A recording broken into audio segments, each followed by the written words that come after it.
తప్పించడానికి మాకు రావాల్సిన శిక్ష కలవలసిలో మీరు భరించి దళిత శిలువలో వేలాడి రక్తంగా చనిపోయి సమాధి చేయబడి మరలా 3వ దినాలు సజీవుడిగా లేచినందుకు కదా సజీవుడే కదా మిమ్మల్ని సిద్ధిస్తారని మిమ్మల్ని సజీవుడిగా దాని సజీవుడైన దేవుడిగా ఎవరైతే గుర్తించినారో వారు సజీవులుగా ఉండి మిమ్మల్ని స్థుతించి గణపరిచి ఆరాధించడానికి మరి ప్రభు దినాన్ని మేము అనుగ్రహించినందుకు కదా యాత్రా దినాన్ని పొడిగించి మే మాసం 3వ ప్రభు దినంలో బంధువుల తెలియజేసిన శుభ్రాలు ప్రాంతాల నుండి రాళ్లపాలెం గ్రామంలో ఈ రీతిగా మమ్మల్ని స్థుతించి గణపరిచి ఆరాధించి మహిమపరుస్తున్నారు.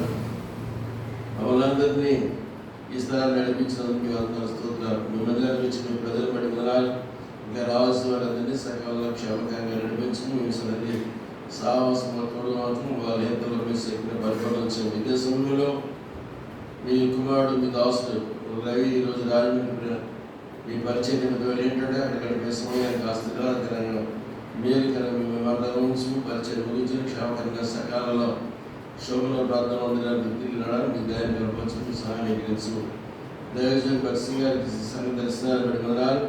ఆ సంఘ దర్శనంలో మేము కూడా ఈ రీతిగా కొనసాగిపోవడానికి మీరు మార్పు చేస్తున్న సగలను ఏర్పాట్లు బట్టి మేము వందనాలు స్తోత్రాలు. మీ స్వరక్తికి ఇచ్చి సంపాదించిన సంఘంలో మేము కూడా మమ్మల్ని స్థితించి కనపరిచి ఆరాధించి మైపరచడానికి మా రోజుల్లో మమ్మల్ని ఈ రీతిగా సిద్ధపరుస్తున్నాను మిమ్మల్ని స్థితిస్తున్నాను. దయతండ్రి సావిత్రి సంఘంలో దయచేసి సింగర్ అడబెట్టిన స్థలంలో వారి జతపడి వారితో కలిసి చేసి పరిచయం చేసిన దళితండ్రి మిగిలిన మీ ప్రజలు దళితండ్రి శేషం మీరందరూ దళితండ్రి ఏకీపించి ఆయా స్థలాల్లో నిలబడుతున్న మీ సహాయంగా ప్రార్థిస్తున్నాం. మీ దేవదాసులందరినీ కనిపించి దయ చూపించు. వారి బలహీనతల్లో మీ శక్తిని పరిపాలించి వచ్చిన వారికి ఆత్మీయ మేలు క్షేమంగా సిద్ధించాము. ఈ ఉదయకాల సమయంలో దళితండ్రి ఇచ్చిన వాతావరణం బట్టి మేము అందరూ స్తోత్రాలు. ఏదో వర్షం ఆటంకం అభ్యంతరాలు లేకుండా మమ్మల్ని అందరినీ కనిపించి దయ చూపించు. దాని మీద తోడులో ఉంచు.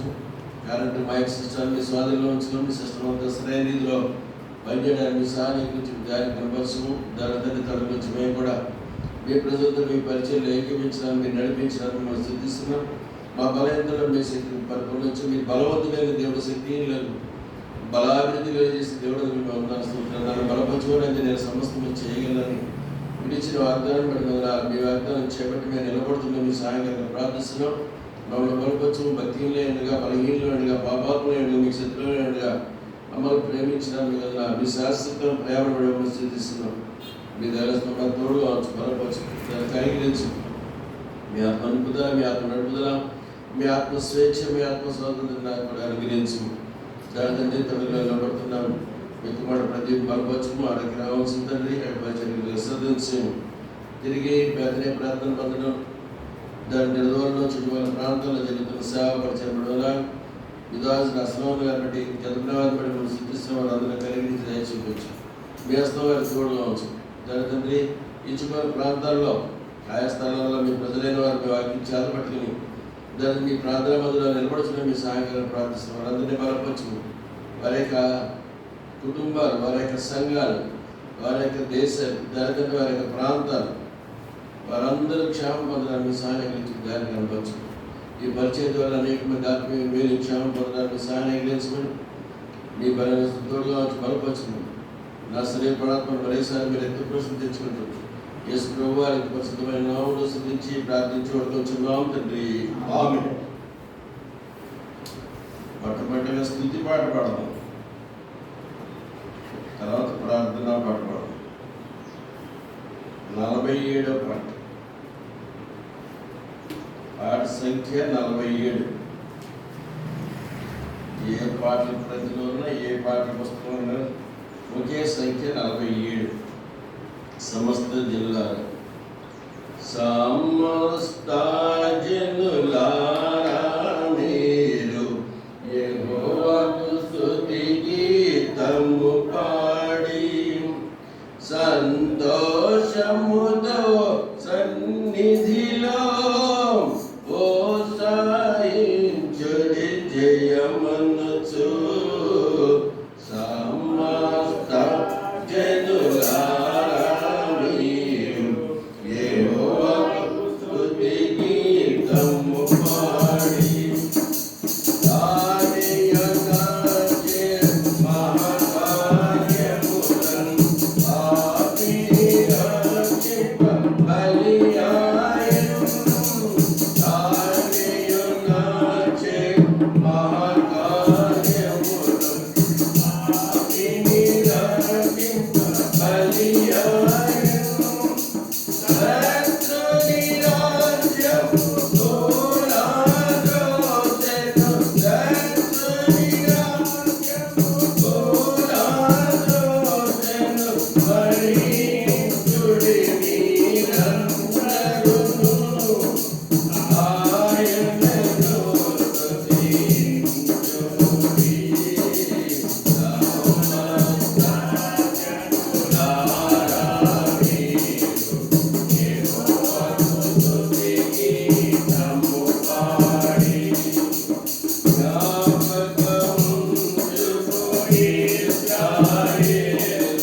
ఉన్నాయి కదా. చివరి వరుసలో ఉంది ఆయనను స్తుతించి. ప్రతి చరణంలో 3వ వరుసలో ఆయనను స్తుతి. దేవుని ఎందుకు స్తుతించాలి, ఆయన ఎందుకు గణపరచాలి, ఎందుకు మహింపరచాలని అవన్నీ కూడా వచ్చినవన్నీ కూడా ఇందులో సంక్షిప్తంగా రాయబడ్డాయి. కాబట్టి సపరేట్గా వాక్యం చెప్పాల్సిన లేదు, కానీ దైవికమైన నియమం ప్రకారంగా మనం వాక్యం చెప్తున్నాం. జాగ్రత్తగా మీరు పాటలు గమనిస్తే, పాటల్లో ఉన్న సత్యాన్ని మీరు గుర్తిస్తే, గైకుంటే మీరు ఆరాధన చేసేయచ్చు. బోధుడి కంటే మీకు ఎక్కువ తెలుస్తుంది. ఈ చేర్చబడిన పాటలో 12వ పాట పాడదాం. మీకు వచ్చిన రాబోయే 12వ పాట వస్తుందా చూడండి. 483వ పేజీ మీకు వస్తుందా? వస్తే పాడండి, లేకపోతే వింటాను. వేవేల స్తుతులతో ఆరాధించిన ప్రభువా, వేవేల స్తుతులతో ఆరాధించిన ప్రభువా, దీన మనసుతో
545,554. మరి మందిరానికి ఎందుకు వచ్చామో ఈ పాటలో ఉంది అర్థం. మందిరానికి ఎందుకు వచ్చామో ఉంది పాటలో. పరమాశీర్వాదం కోరి పరలోక పితాను పరమాశీర్వాదము కోరి పరలోక పితాను తండ్రి యోగ్యత లేని మాకు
మొదటి చరణం ఉంది అక్కడ రెండేసి ఉందా అంటే ప్రతి మొదటి చరణంలో ఏం చేయాలి?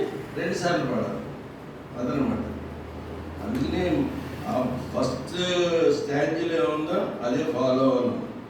మిగిలిన 3 కూడా బలవంతుడవు నీవే యేసు ప్రభువా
షోమ్రోన్ ప్రార్థనా మందిరంలో మిమ్మల్ని స్తుతించి గణపరిచి మిమ్మల్ని ప్రార్థించడానికి మీ సన్నిధిలో చేరేటువంటి మీ సహాయకులు ప్రార్థిస్తున్నాం.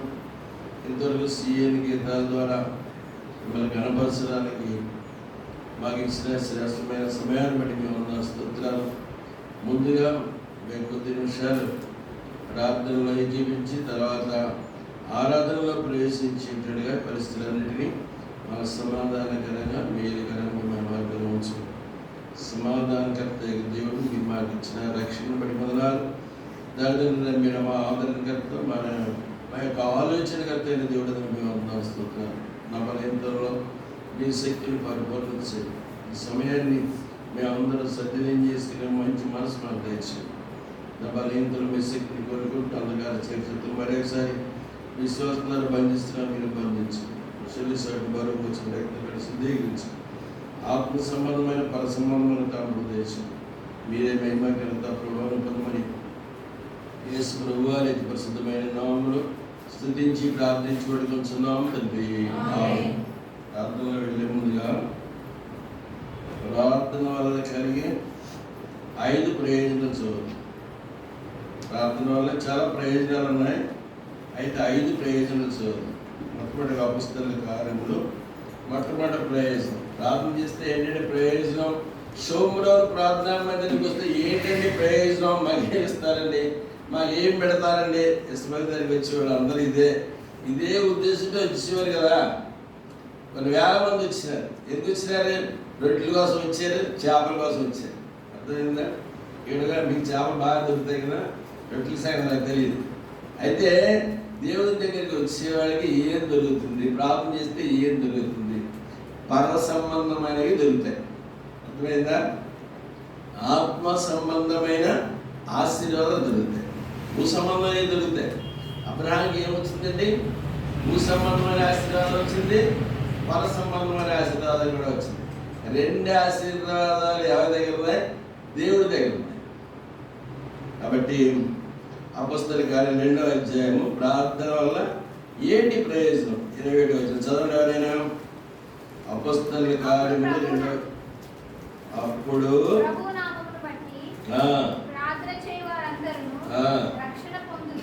ఏం పొందుతారండి? అసలు నువ్వు రక్షణ పొందావా? చదివిన అమ్మాయి తల్లి రక్షణ పొందావా? తల్లి రక్షణ లేనాడు ఎవరైనా ఉన్నారా? రక్షణ లేనాడు. మరి రక్షణ ఉన్నవాడు ఎంతమంది ఉన్నారా? అందరూ ఉన్నారా? సరే, మంచిది. ప్రభు నామాన్ని బట్టే మనకి వస్తుంది, రక్షణ వస్తుంది. రక్షణ అంటే పాపాల నుండి విడిపించబడడం, శిక్ష నుండి తప్పించబడడం. పాపం యొక్క శిక్ష నిత్య నరకం. అవునా? నిత్య మరణం అంటే నిత్య మరణం అంటే ఏంటి? దేవునితోటి ఎడబాటు అనమాట. దేవునితో నిత్య ఎడబాటు. నరకంలో ఎవరు ఉంటారండి? దేవుడు ఉండడు. ఎవరుంటారు? సాతానుడు, వారి యొక్క దూతలు ఉంటారు ఇక్కడ. అర్థమైందా? కాబట్టి రక్షణ పొందాలంటే మనం ఏం చేయాలి? ప్రభు నామాన్ని బట్టి మనం ఏం చేయాలి? ప్రార్థన చేయాలి. అపొస్తలుల 4:12 చదవండి. ఎందుకు ప్రభు నామాన్ని బట్టి ప్రార్థన చేయాలండి? ఏ నామాలు లేవా? సహస్ర నామార్చన అంటారు.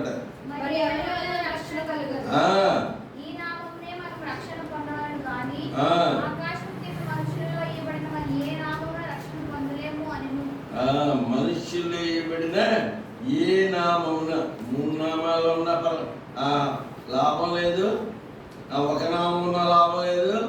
ఏ నామం ఉండాలండి? యేసు నామం. పాడపడతాం కదా, యేసు నామమునే పాపికి రక్షణ సర్వ జగమున. అవునా? స్వార్థ పాటలు మనం పాడుతుంటాం కదా వీధుల్లో, బహిరంగ స్వార్థలో. కానీ యేసు ప్రభు నామంలోనే మనకి రక్షణ దొరుకుతుంది. కాబట్టి ఆ నామంలో మనం ప్రార్థన చేస్తే మనకి రక్షణ కలుగుద్ది అనమాట. రక్షణ లేని ఎవరైనా ఉంటే ఏం చేయాలి? ప్రభువా యేసు ప్రభు నామంలో పాప క్షమాపణ ఉందన్నారు, మీ పరలోక రాజ్యానికి వారసురాలు అవుతారంటున్నారు, వారసురాలు అవుతారంటున్నారు. మీకు మీ రక్షణ నాకు అనుగ్రహించుము. రక్షణ ఎవరిది? దేవుడిది. రక్షణ యెహోవాది. రెండవ ప్రయోజనం చదువుదాం. ప్రార్థన వల్ల 2వ ప్రయోజనం కీర్తన గ్రంథం 50వ అధ్యాయము 15వ వచనం. ఆపత్కాలమున నీవు నన్ను గూర్చి మొరపెట్టుము, నేను నిన్ను విడిపించెదను, నీవు నన్ను మహిమపరచెదవు. ఆపత్కాలమున నీవు నాకు మొరపెట్టుము. ఆపదలు ఉన్న వాళ్ళు ఎవరైనా సరే, అది నీతిమంతులకు కలిగే ఆపదలు అనేకములు, వాటన్నిటిలో యెహోవాని విడిపించిన ఉంది. చదవండి కీర్తన 34:19 త్వరగా చదవండి. ఆపత్కాలమున రిఫరెన్స్ చెప్తాండి.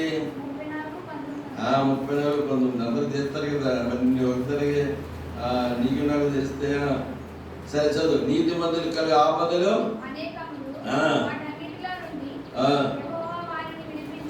అంటే నీతి మందులకు కూడా నువ్వు రక్షణ పొందిన సరే కానీ ఏమున్నాయంట? ఆపదలు. నీకు ఏదైనా ఆపద వస్తే, నీకు ఏదైనా కష్టం వస్తే, నీకు ఏదైనా బాధ వస్తే, నీకు ఏదైనా వ్యాధి వస్తే, నీకు ఏదైనా సమస్య వస్తే, నీకు ఏదైనా చిక్కు వస్తే ఏం చేయాలి? ఆయనకి ఏం చేయాలి? మొదలుపెట్టాలి, విన్నపం చేయాలి, ప్రార్థన చేయాలి, అడగాలి. ప్రభువా నా సమస్య ఇది, నా కష్టం ఇది, నా వ్యాధి ఇది, నా బాధ ఇది అని ఏం చేయాలి? ప్రభువుకి మొరపెట్టుము అన్నాడు. మొరపెడితే ఏం చేస్తాడండి? జవాబిస్తాడు.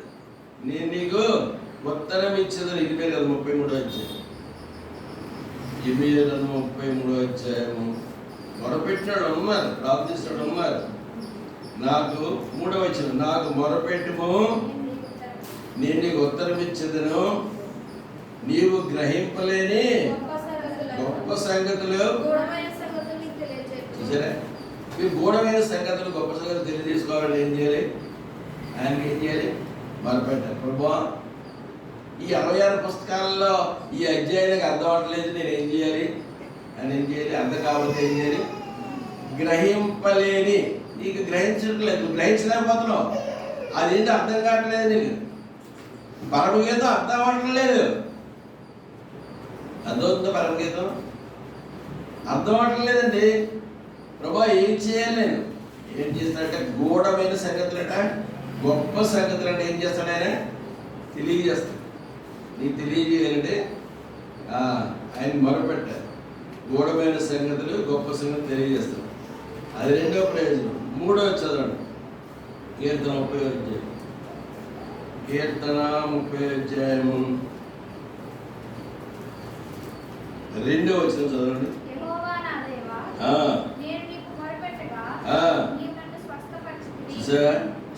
మొరపెడితే స్వస్థిస్తాడు, ఆరోగ్యం ఇస్తాడు. ఆరోగ్యానికి మనం ఎంత డబ్బు ఖర్చు పెడుతున్నాం? ఎక్కువ డబ్బు దేనికి ఖర్చు పెడతామండి? ప్రజలు ఇప్పుడు భారతదేశంలో 140 కోట్ల జనాభా ఉన్నారు. దేనికి ఎక్కువ ఖర్చు పెడుతున్నారు? విద్య, రెండవది ఆరోగ్యం. అవునా? చదువు కావాలి, రెండవది ఆరోగ్యం కావాలి. చదువుకోవాలంటే ఏం కావాలి? ఆరోగ్యం కావాలి. ఆరోగ్యం లేకపోతే ఏం రాదు? చదువు రాదు. ఏం మాట్లాడట్లేదు, రియాక్షన్ లేదు, ఇంటరాక్షన్ లేకపోతే. ఇంటరాక్షన్ మీరు కూడా మాట్లాడుతూ ఉండాలి. నోరు ఉంది కదా, నీ నోటిని బాగుగా తెరువుము, దాన్ని నేను మరి మీరు మాట్లాడట్లేదు అంటే నిండుగా లేదనమాట. నోరులో ఏం లేదు, నిండుతనం లేదు, కడుపు నిండుగానే ఉంది. అవునా? సరే, విషయం ఏంటండి? నేను నిన్నేం చేస్తానంటున్నాడు? స్వస్థపరుస్తానంటున్నాడు. ఆరోగ్యం ఎలాగొస్తుంది? ఒక ఆమె అడిగింది, నేను అంకుల్ ఆరోగ్యం పోయిందండి అన్నది. సామెతలు 3వ అధ్యాయం చదవండి, ఆరోగ్యం ఎలాగొస్తుందో. సామెతలు 3వ అధ్యాయం 7వ వచనం అనుకుంటాను, చదవండి తీసుకున్నాడు.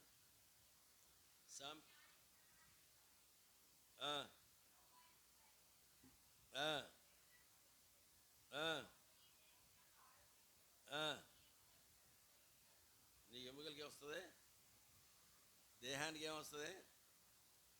ఆరోగ్యం వస్తుందంటే ఎవరి దగ్గరికి వెళ్ళాలి? ఆరోగ్యం కావాలంటే జనరల్ మెడిసిన్ డాక్టర్ గారి దగ్గరికి వెళ్ళాలి. ఎండి జనరల్ అండి, నిడదవోలు వెళ్ళాలి. ఎండి జనరల్ స్పెషలిస్ట్ అనమాట. రెండోది ఏంటండి? ఎముకలకి చేయాలి డాక్టర్ ఎవరో? ఆర్థోపెడిషియన్ దగ్గరికి వెళ్ళాలి. ఎముకల్లో బలహీనత, నీ ఎముకల్లో చాలా బలహీనంగా ఉన్నాయమ్మా నీ ఎముకలు అంటే ఏం చేయాలి? ఆర్థోపెడిషియన్ దగ్గరికి వెళ్ళి ఏమిస్తాడమ్మా? కాల్షియం ట్యాబ్లెట్లు ఇస్తాడు. అర్థమైందా? కాల్షియం ట్యాబ్లెట్ల వల్ల కాదు, ఎండి ఫిజిషియన్ వల్ల కాదు. ఎవరి వల్ల అవుతుంది? ఈ నిర్మించినవాడు ఎవరు? దేవుడు దేవుడని యెహోవా నేలమంటితో నరు నిర్మించి వారి నాసికా రంధ్రముల్లో జీవవాదిని ఊదగా. ఆదికాండం 2:7. చదవండి. నరుడు జీవాత్మ అయిన జీవము ఆత్మ ఇచ్చినాడు ఆయన. ఈ శరీరాన్ని నిర్మించినాడు ఆయన.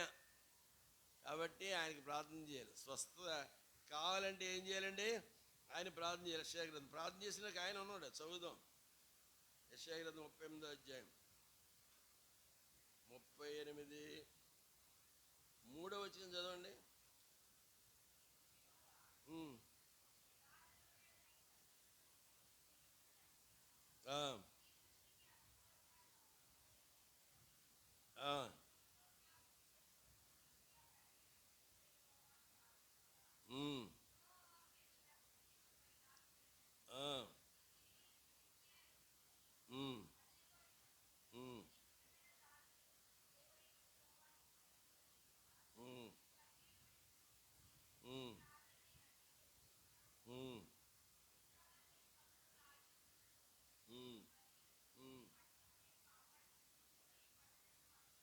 చాలమ్మ, చాలు 6 దాటిపోయినట్టున్నాను.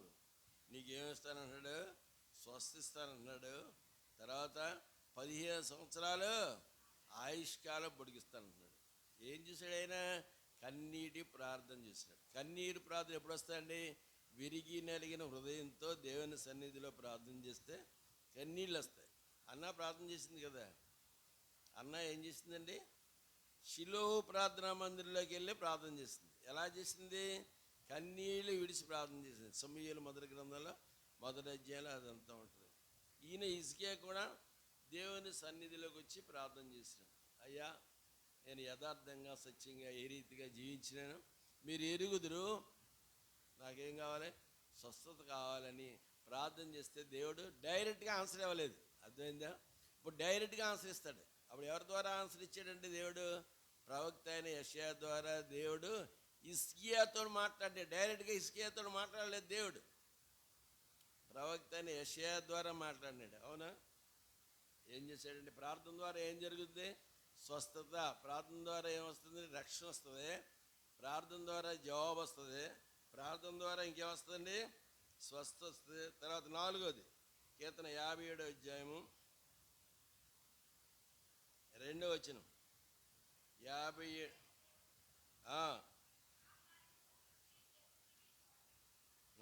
నా కార్యము సఫలము చేయి దేవునికి నేను మొరపెడుచున్నాను. మన కార్యాలు సఫలము చేయడు. సఫలం కావాలంటే, అంటే సక్సెస్ కావాలంటే, మనం చేసే పనులన్నీ సక్సెస్ కావాలంటే, విజయం కావాలంటే ఏం చేయాలండి? ప్రార్థన చేయాలి. ఫెయిల్యూర్ కాకుండా ఉండాలి. నేను ఫెయిల్ అవ్వకూడదు అని అనుకున్న వాళ్ళు, నేను సక్సెస్గా రావాలి ఎగ్జామినేషన్లో అనుకున్న వాళ్ళు ఏం చేయాలి? నా కార్యము సఫలము చేయి దేవునికి నేను మొరపెట్టుచున్నాను అంటున్నాడు. మన కార్యం సఫలం కావాలంటే ఏం చేశాడండి? ఆదికాండం చదువుదాం. ఆదికాండం 24వ అధ్యాయము 24:12 చదవండి.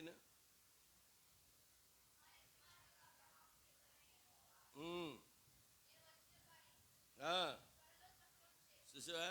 నేను వచ్చిన కానీ త్వరలో సఫలము చేసి. ఎవరండి ఈయన? ఆయన పేరేం పేరు? అబ్రాహాము యొక్క దాసుడు ఎలియాజు. ఎలియాజు ఎక్కడికి వెళ్ళాడండి? అబ్రాహాము ఉండే స్థలాన్ని విడిచిపెట్టి ఎక్కడికి వెళ్ళాడు? సిరియా దేశానికి వెళ్ళాడు. అర్థమైందా? సిరియా దేశం చిన్నది. సిరియా దేశంలో చిన్నవాళ్ళు చాలామంది ఉన్నారు. ఎవరి గురించి వెళ్ళాడండి? తన దాసుని యొక్క కుమారుడు యొక్క పెళ్లి గురించి వెళ్ళాడు. చూసారా? పెళ్లి ప్రయత్నాలు చేస్తున్నాడు అనమాట. పెళ్లి ప్రయత్నాలు చేస్తే మార్గ మధ్యలో ఏం చేసినాడండి? ప్రార్థన చేసినాడు. అర్థమైందా? మనం ఏం చేయాలి? మనం ఏ ప్రయత్నం చేసినా ముందుగా మన కార్యాలు సఫలం కావాలంటే మనం ఏం చేయాలండి? ప్రార్థన చేయాలి. జ్యోతిష్కుడి దగ్గరికి వెళ్ళడం కాదు, పంచాంగం చూడటం కాదు. ఏం చేయాలండి? దేవుని సన్నిధిలో ప్రార్థన చేస్తే మన కార్యాలు ఏమవుతాయి? సఫలం అవుతాయి. కీర్తన గ్రంథం చివరిగా కీర్తన 97వ అధ్యాయము, కీర్తన 97వ అధ్యాయము 15వ వచనం. 97. చూసారా, శ్రమలో నేను అతనికి తోడై ఉండేదాను. ఎవరికి వచ్చినాయి శ్రమలు? బైబిల్లో ఎక్కువ శ్రమలు వచ్చిన వాళ్ళు ఎవరన్నా చెప్పండి. పాత నిబంధన కాలాల్లో ఎక్కువ శ్రమలు వచ్చినాయి. నెంబర్ వన్ ఎవరు? నెంబర్ 2 దావీదు. నెంబర్ 1 ఎవరు? యోబు గారు. యోబుకి వచ్చిన శ్రమలు ఎవరికి రాలేదు. క్రొత్త నిబంధనలు ఎవరికి ఎక్కువ శ్రమలు వచ్చినాయి? యేసు ప్రభు తర్వాత పౌలు. యేసు ప్రభుకి ఎక్కువ శ్రమ అవునదా? తర్వాత పౌలు. సరే, పౌలు ఇక్కడ యోబు, పౌలు ఏం చేస్తారండి? ఇక్కడ ఈయన మొరపెడితే శ్రమలో ఏమంటున్నాడు? నేను అతనికి తోడై ఉండేదను. నువ్వు శ్రమలో ఉన్నప్పుడు ప్రార్థన చేస్తే ఎవరుంటారు? శ్రమలో ఉన్నప్పుడు ఎవరు రారు? మన శ్రమలో ఉన్నప్పుడు ఎవరైనా వస్తారా?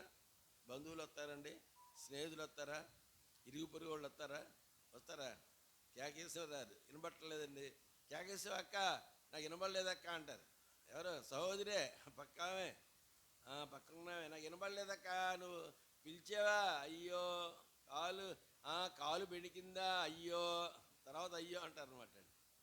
జరిగిపోయిన తర్వాత శ్రమలో ఉన్నప్పుడు ఎవ్వరు రారు. అర్థమైంది? శ్రమలో ఉన్నప్పుడు తోడుగా ఉన్నాడు. యోబు గారికి భార్య విడిచిపెట్టేస్తుంది. నువ్వు యథార్థత విడిచిపెట్టి ఏం చేయి? నువ్వు దేవుని దూషించి మరణం. చూసారా ఏం చెప్పిందో సలహా? భార్య చెప్పే సలహా, భర్త చెప్పే సలహా మనం ఏం చేయకూడదు? వినకూడదు. మన కౌన్సిలర్ ఎవరు? యేసు ప్రభు. అవునా కాదా? మీరు ఎవరు మాట్లాడట్లేదు. మన కౌన్సిలర్ ఆయనే. కాబట్టి ఎవరి మాట వినాలి? దేవుని మాట వినాలి. యథార్థత విడిచిపెట్టమంటుంది. ఈయన ఎలాంటివాడు? యోబు ఎలాంటివాడు? యథార్థవంతుడు, న్యాయవంతుడు, దేవుని యందు భయభక్తులు కలిగిన వాడు. చెడుతనాన్ని మరి దేవుడు ఎవరు? కీర్తన 18:30. దేవుడు ఎవరండి? కీర్తన గ్రంథం 18వ అధ్యాయం 30వ వచనం చదవండి. ఎవరు? కాదా? ఆ లక్షణాలు ఎవరిలో ఉన్నాయి? యోబులో ఉన్నాయి. యోబు ఎవరు? యోబు గ్రంథం 1వ అధ్యాయం 2వ వచనం చదవండి. యోబు ఎవరు? ఊజు దేశంలో యోబు అని ఒక మనుష్యుడు ఉండేనని ఉంటుంది.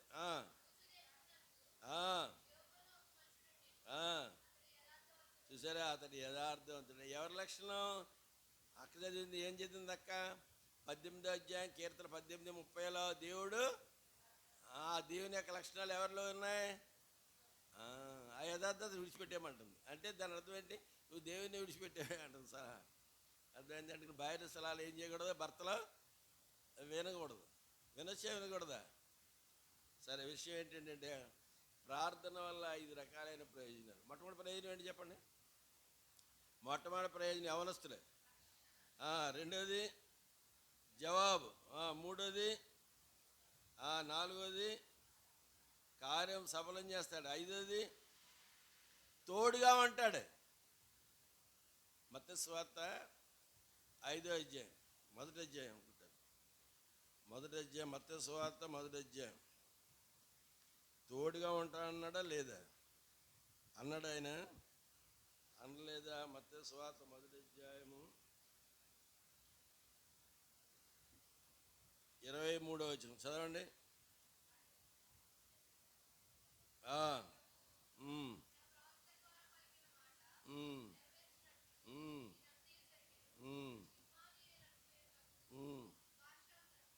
భాషాంతరమున మార్కులు తీసేస్తారు. అర్థమైందా? మార్కులు తీసేసేవారు. మేము చదువుకున్న రోజులు మార్కులు. ఇప్పుడు ఎన్ని వచ్చినాయి? జాయ్ ఎన్ని వచ్చినాయంటే అంకుల్ 98%.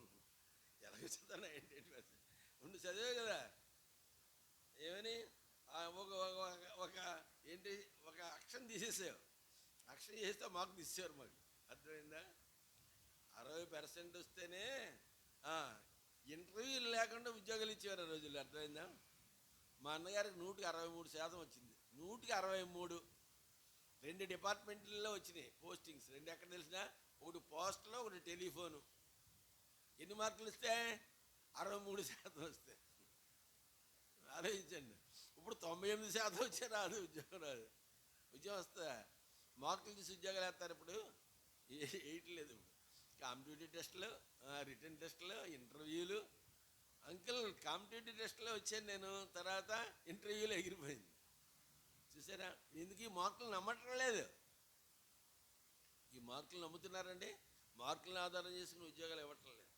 సరే, విషయం ఏంటి ఇక్కడంటే, దేవుడు మనకే తోడుగా ఉంటాడు.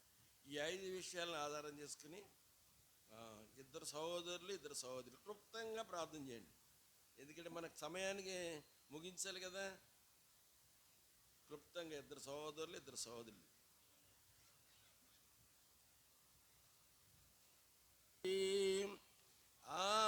అత్యధికముగా మనకిచ్చును మన ప్రార్థన ప్రభు ఆలకించి, అత్యధికముగా మనకిచ్చును. మేల్కొని మనము ప్రార్థించిన ఆశీర్వదించునుగా. మేల్కొని మనము ప్రార్థించిన ఆశీర్వదించునుగా. వెళ్ళెదము మరి ధైర్యముతో, కృపతనము చెరను. వెళ్ళెదము మరి ధైర్యముతో, కృపతనము చెరను. మనం ఆరాధనలో వెళ్ళే ముందుగా పాట పాడదాం. 63వ పాట, ఆరాధన పాట పాడదాం. ఆరాధనలో వెళ్ళే ముందు ఆరాధన పాట పాడదాం.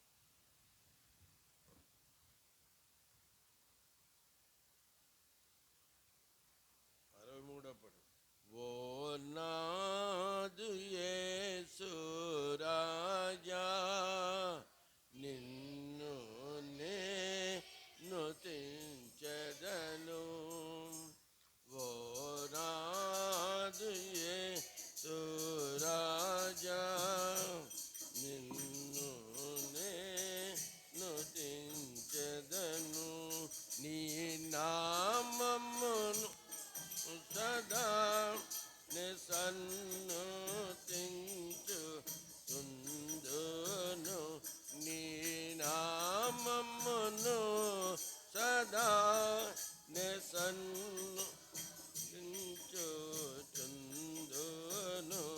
ఓ నాదు రాజా, నిన్ను నేను స్తుతించెదను. ఓ నాదు యేసు రాజా, నిన్ను నేను స్తుతించెదను. అనుదినము నిన్ను స్తుతించెదను. అనుదినము నిన్ను స్తుతించెదను. ఘనంబు చేయుచుందును నేను, ఘనంబు చేయుచుందును నేను. ఓ నాదు యేసు, నిన్ను నేను స్తుతించెదను. ఓ నాదు యేసు రాజా, నిన్ను నేను స్తుతించెదను. వర్ణించనే నీ క్రియలను, వర్ణించదనే నీ క్రియలను, స్మరించదని మంచితనమున్, స్మరించదని మంచితనమున్. ఓ నాదు యేసు రాజా, నిన్ను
జ్ఞాత కలిగి నిరీక్షణ జ్ఞాత కలిగి పరికించదన ప్రభురాకడను పరికించదన ప్రభురాకడను ఓ నాదు యేసు రాజా నీనే నుతించదను ఓ నాదు యేసు రాజా నీనే నుతించదను నీ నామమును సదా సన్నోతించుచుందును నీ నామమును సదా సన్నోతించుచుందును ఓ నాదు రాజా నిన్ను నుతించదను ఓ నాదు యేసు రాజా నిన్ను నుతించదను. ఆరాధనలో వెళ్ళే ముందుగా పరిశుద్ధ గ్రంథంలో నుండి ద్వితీయోపదేశకాండము 7వ అధ్యాయం. ద్వితీయోపదేశకాండము 7వ అధ్యాయం 152వ పేజీ 6వ వచనాన్ని మనం అందరం కలిసి చదువుదాం. ద్వితీయోపదేశకాండము 7వ అధ్యాయము 6వ వచనం. నీవు నీ దేవుడైన యెహోవాకు ప్రతిష్ఠిత జనం. అందరం కలిసి చదువుదాం. నీవు నీ దేవుడైన యెహోవాకు ప్రతిష్ఠిత జనము. నీ దేవుడైన యెహోవా భూమి మీద ఉన్న సమస్త జన్మల కంటే నిన్ను ఎక్కువగా ఎంచి నిన్ను తనకు స్వకీయ జనముగా ఏర్పరచుకొనెను. ప్రార్థన. ప్రేమల తండ్రి, మీ వందనాలు స్తోత్రాలు. వాక్యం మీది మీ ప్రజలమైన మేము ఆత్మడి సత్యంతో ఆరాధించడానికి ఈ వాక్యం ద్వారా కావాల్సిన అవసరమైన తలంపులు మాకు అనుగ్రహించు. మీ సిలువ చాటును నన్ను మరుగుపోసుము, మీ రక్తం కడి శుద్ధీకరించుము. ఆత్మ సంబంధమైన పర సంబంధమైన తలంపులు దయచేయము. ఆత్మని సత్యంతో ఆరాధించడానికి మమ్మల్ని అందరినీ ఆత్మీయంగా సిద్ధించు. నా బలహీనతల్లో మీ శక్తిని కొరుకుంటూ నా శరీర ప్రాణాత్మల మీ రక్త ప్రవేశం చేతుకుంటూ నేర్గమ 4:12 ఇర్మియా 1:9 మత్తయి సువార్త 10వ అధ్యాయం 20 నా పక్షంగా నెరవేర్చి మీ నామానికి మేము తీసుకోమని మీరే మహిమ ఘనత ప్రభావం పొందమని యేసు ప్రభువారి అతి పరిశుద్ధమైన నామములో స్తుతించి ప్రార్థించి వేడుకొంచున్నాం తండ్రి. ఆమేన్. ఈ చదవబడిన వచనంలో ద్వితీయోపదేశకాండము 7వ అధ్యాయం 6వ వచనం. ఈ ద్వితీయోపదేశకాండం ఎవరు రాసినారండి? మోషే రాసినారు. పరిశుద్ధాత్మ ద్వారా మోషే రాసినారు. అయితే ఇక్కడ ఏముందంటే, మీరెవరో దేవుడు అంటున్నాడు, మీరు ప్రతిష్ఠిత జనము, సమస్త జన్మ కంటే ఎక్కువగా నేను ఎంచాను, స్వకీయ జనంగా ఏర్పాటు చేసుకున్నాను అంటున్నాడు. ఎవరిని ఏర్పాటు చేసుకున్నాడట? ఇశ్రాయేలీని ఏర్పాటు చేసుకున్నాడు. ఇశ్రాయేల్ మనం ఆత్మీయమైన ఇశ్రాయేలీలు, అవును కదా. అయితే మనం ఈ యోగ్యతలో ప్రతిష్ఠిత జనంగా మనం రూపింపబడక ముందు, ఆయన స్వకీయ జనంగా రూపింపబడక మునుపు, మనం హెచ్చింపబడక ముందు, సమస్త జనాల కంటే దేవుడు మనల్ని ఎక్కువగా ఎంచక ముందు గత పరిస్థితి ఏంటని మనం ఆలోచిస్తే, ఎఫెసీయులకు రాసిన పత్రిక 2వ అధ్యాయం. సరే, గతాన్ని మనం ఆలోచించాలి. గతంలో ఎలా ఉన్నాం, ఇప్పుడు ఎలా ఉన్నాం?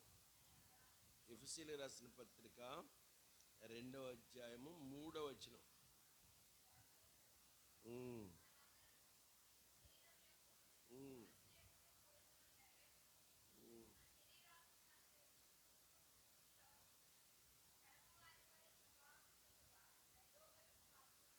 అది మన పరిస్థితి.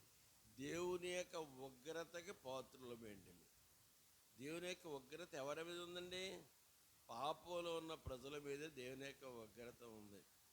దావీదు గారు ఏమన్నాడు కీర్తన 51:5లో, నేను పాపములో పుట్టినవాడు, పాపములోనే నా తల్లి నన్ను. అది మన పరిస్థితి, అవునా? జన్మ పాపం, కర్మ పాపం ఉంది. ఆ పాపం ద్వారా మనం దేవుని యొక్క ఉగ్రతకు పాత్రలో. అది అది మన పరిస్థితి. ఎఫెసీయులకు రాసిన పత్రిక 5వ అధ్యాయము 5-6 వచనాల్లో మధ్య భాగంలో చూడండి, దేవుని ఉగ్రత ఎవరి మీదకి వస్తుందట చూడండి. దేవుని ఉగ్రత అవిధేయులైన వారి మీదకి ఉందా వచనం? దేవుని ఉగ్రత ఎవరి మీదకి వస్తుంది? అవిధేయులు. ఎవరైతే దేవుని యొక్క వాక్యానికి లోబడరో అది వాళ్ళ మీదకి ఏమొస్తుంది? దేవుని ఉగ్రత. రోమీయులకు రాసిన పత్రిక 5వ అధ్యాయం. అపోస్తలుడైన పౌలు రోమా సంఘానికి రాసిన పత్రిక 5వ అధ్యాయము 19వ వచనం చదవండి ఎవరైనా. ఆ అవిధేయత వల్ల చూసారా, ఒక మనిషిని అవిధేయత వలన అది చేయబడిరో, అది అనేకులు పాపులుగా చేయబడిరో చూసారా. అలాగే అది అనేకులు ఒకని అవిధేయత వలన అనేకులు పాపులుగా చేయబడ్డారు. అనేకులు అంటే భూమి మీద జనమందరూ కూడా ఒకని అవిధేయత వలన, మొదటి ఆదాము చేసిన అవిధేయత, ఆదాము యొక్క అవిధేయత ద్వారా మనందరం పాపంలో ఉన్నాం. పాపంలో ఉన్నాం. మన మీదకి ఏం వస్తుంది? దేవుని యొక్క ఉగ్రత వస్తుంది. అది అవిధేయులైన వారి మీదకి ఏమొస్తుందిరా? దేవుని ఉగ్రత అవిధేయుల వారి మీదకి వచ్చిన. కొలస్సీయులకు రాసిన పత్రిక, కొలస్సీ 3వ అధ్యాయం 6వ వచనం మధ్య భాగంలో ఉంటుంది. వాటి వలన అది అది ఎఫెసీ సంఘానికి రాస్తున్నాడు, ఇక్కడ కొలస్సీ సంఘానికి కూడా రాస్తున్నాడు. ఈ రెండు సంఘాలకి రాసిన పత్రికల్లో యొక్క ఈ అర్థం ఏంటంటే, ఒక భావం ఏంటంటే, మీరందరూ గతంలో పాపంలో ఉన్నారు కాబట్టి మీ మీదకి ఏమొస్తుంది? దేవుని యొక్క ఉగ్రత వస్తుంది. మీరు ఉగ్రతకు పాత్రలు సుమాని అపోస్తలుడైన పౌలు తెలియజేస్తా అన్నాడు. నహూము రాసిన నహూము గ్రంథం 1వ అధ్యాయం, నహూము గ్రంథము 1వ అధ్యాయము 6వ వచనం. యోన, మీకా, నహూము 1వ అధ్యాయం 6వ వచనం. అది ఆయన ఉగ్రతను ఎవరు సహిస్తారు? మనుషులు సహించలేరా? ఆయన కోపాగ్ని ఎదుట అది అంటే ఎవరో నిలవబడలేరు, ఎవరో కూడా సహించలేరు అని అర్థం. మనం సహించలేం, మనం దేవుని కోపం ఎదుట మనం నిలబడలేం. అది మన పరిస్థితి. ఉగ్రత అంటే ఏంటి అసలు? ఉగ్రత అంటే ఏంటి అంకుల్ అని అడిగితే నేనేం సమాధానం చెప్తాను తెలిసిన? తప్పించుకోవడానికి వీలు లేని కఠినమైన శిక్ష.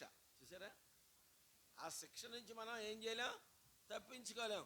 అదనమాట ఉగ్రత అంటే. అర్థమైందా? ఆ కఠిన మామూలు శిక్ష కాదు ఇది. ఏదో మీరు ఉరి శిక్ష అనుకుంటున్నారేమో. ఉరి శిక్ష కాదు, ఏంటి యావజ్జీవ కారాగార శిక్ష కాదు. ఆ జీవితం అంతా ఖైదేశారండి. ఆ శిక్షలు కాదు ఇవి. అర్థమైందా? ఇది భూమి మీద మనుషులు చేసే శిక్ష, వాళ్ళు చేసిన తప్పులు పొరపాట్లకి. ఇదేంటంటే మానవుడి యొక్క అవిధేయత ద్వారా పరలోక రాజ్యాన్ని పోగొట్టుకోవడం ద్వారా ఎక్కడికి వెళ్తాడు? నరకానికి వెళ్తాడు. దేని ద్వారా? మానవుడి యొక్క అవిధేయత ద్వారా, మానవుడి యొక్క పాపం ద్వారా ఎక్కడికి వెళ్తాడండి? నరకానికి వెళ్తాడు.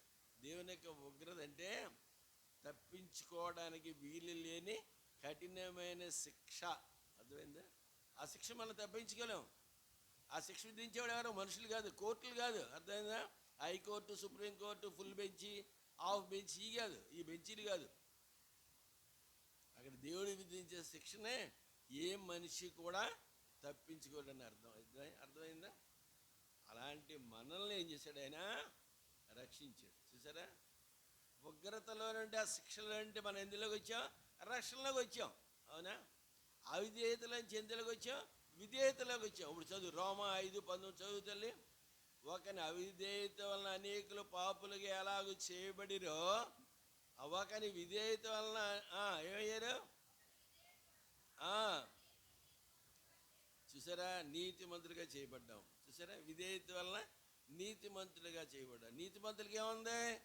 మత్తయి 13:43 ఏముంది తల్లి? నీతిమంతులకి ఏముంది? 13:43 మత్తయి 13:43 చదవండి త్వరగా. నీతిమంతులు. తండ్రి రాజ్యంలో, అది తండ్రి రాజ్యంలో ఉండే అర్హత మనకు వచ్చింది. అర్థమైందా?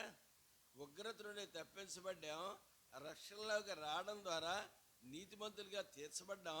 నీతిమంతులుగా తీర్చబడడం ద్వారా పరలోక రాజ్యానికి ఏమయ్యాం? మనం వారసులు అయ్యాం. అర్థమైందా? పరలోక రాజ్యాన్ని వారసులు అవడమే కాకుండా ద్వితీయోపదేశకాండం 14 అధ్యాయం, ద్వితీయోపదేశకాండం 14:2 చదవండి. ఇప్పుడు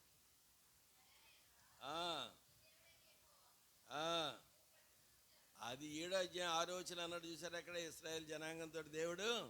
మీరు ఇప్పుడు ఇక్కడ ఏమంటాడండి? 14:2 ఏమంటున్నాడు? నీ దేవుడైన యెహోవాకు ఏం చేయాలి? నువ్వు ప్రతిష్ఠిత జనం అయిపోయావు. ఇప్పుడు సమస్త జనుల్లో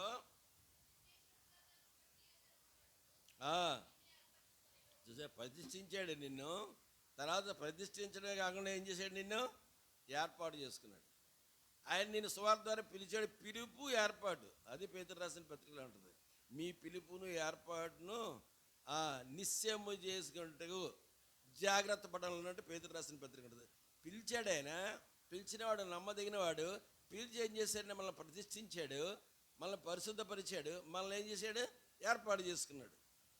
నిర్గమకాండం 19వ అధ్యాయం, నిర్గమకాండం 19వ అధ్యాయము 5-6 వచనాలు. నిర్గమకాండం 19:5-6.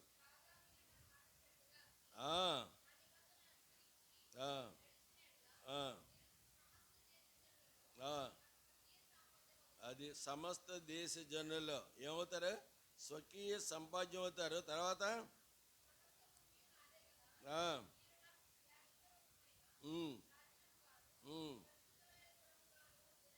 యాజకుల పైన రాజ్యంగా ఉంటారు, పరిశుద్ధ జనంగా ఉంటారు. నాకేమవుతారు? స్వకీయ సంపాద్యం. మీరు నాకు రాజ్యాలైన యాజక సమూహం, మీరే నాకు పరిశుద్ధ జనం, తర్వాత మీరు నా యొక్క స్వకీయ సంపాద్యం అంటున్నాడు. యెషయా గ్రంథము 67వ అధ్యాయం 61:6 చదవండి. యెషయా గ్రంథం. మీరు యెహోవాకి ఎవరవుతారట? చూసారా? పాపంలో ఉన్న జనాన్ని దేవుడు ఏం చేశాడు? ప్రతిష్ఠించాడు, ఏర్పాటు చేసుకున్నాడు, స్వకీయ సంపాద్యంగా చేసుకున్నాడు. అంతేకాకుండా ఏం చేశాడండి? యాజకులైన రాజులైన యాజకులు, మీరు యెహోవాకు యాజకులు అనబడుదురు. చూసారా? దేవుని యొక్క యాజకత్వ పరిచర్య. యాజకత్వ పరిచర్య 12 గోత్రాల్లో ఏ గోత్రానికి ఇవ్వబడిందండి? లేవి గోత్రానికి ఇవ్వబడింది. కహాతు, మెరారి, గెర్షోను. వీళ్ళు ముగ్గురు యాజకత్వ పరిచర్య చేయడానికి అర్హులు. పేతురు రాసిన మొదటి పత్రిక 2వ అధ్యాయము 10వ వచనం. మొదటి పేతురు ఏంటి తల్లి? ఒకప్పుడు అటెంటివ్గా ఉండాలి. దేవుని మందిరంలో ఎలాగండి? నిద్ర. ఒకప్పుడు ప్రజగా ఉండక ఇప్పుడు ఇదివరకు ఎవరండి?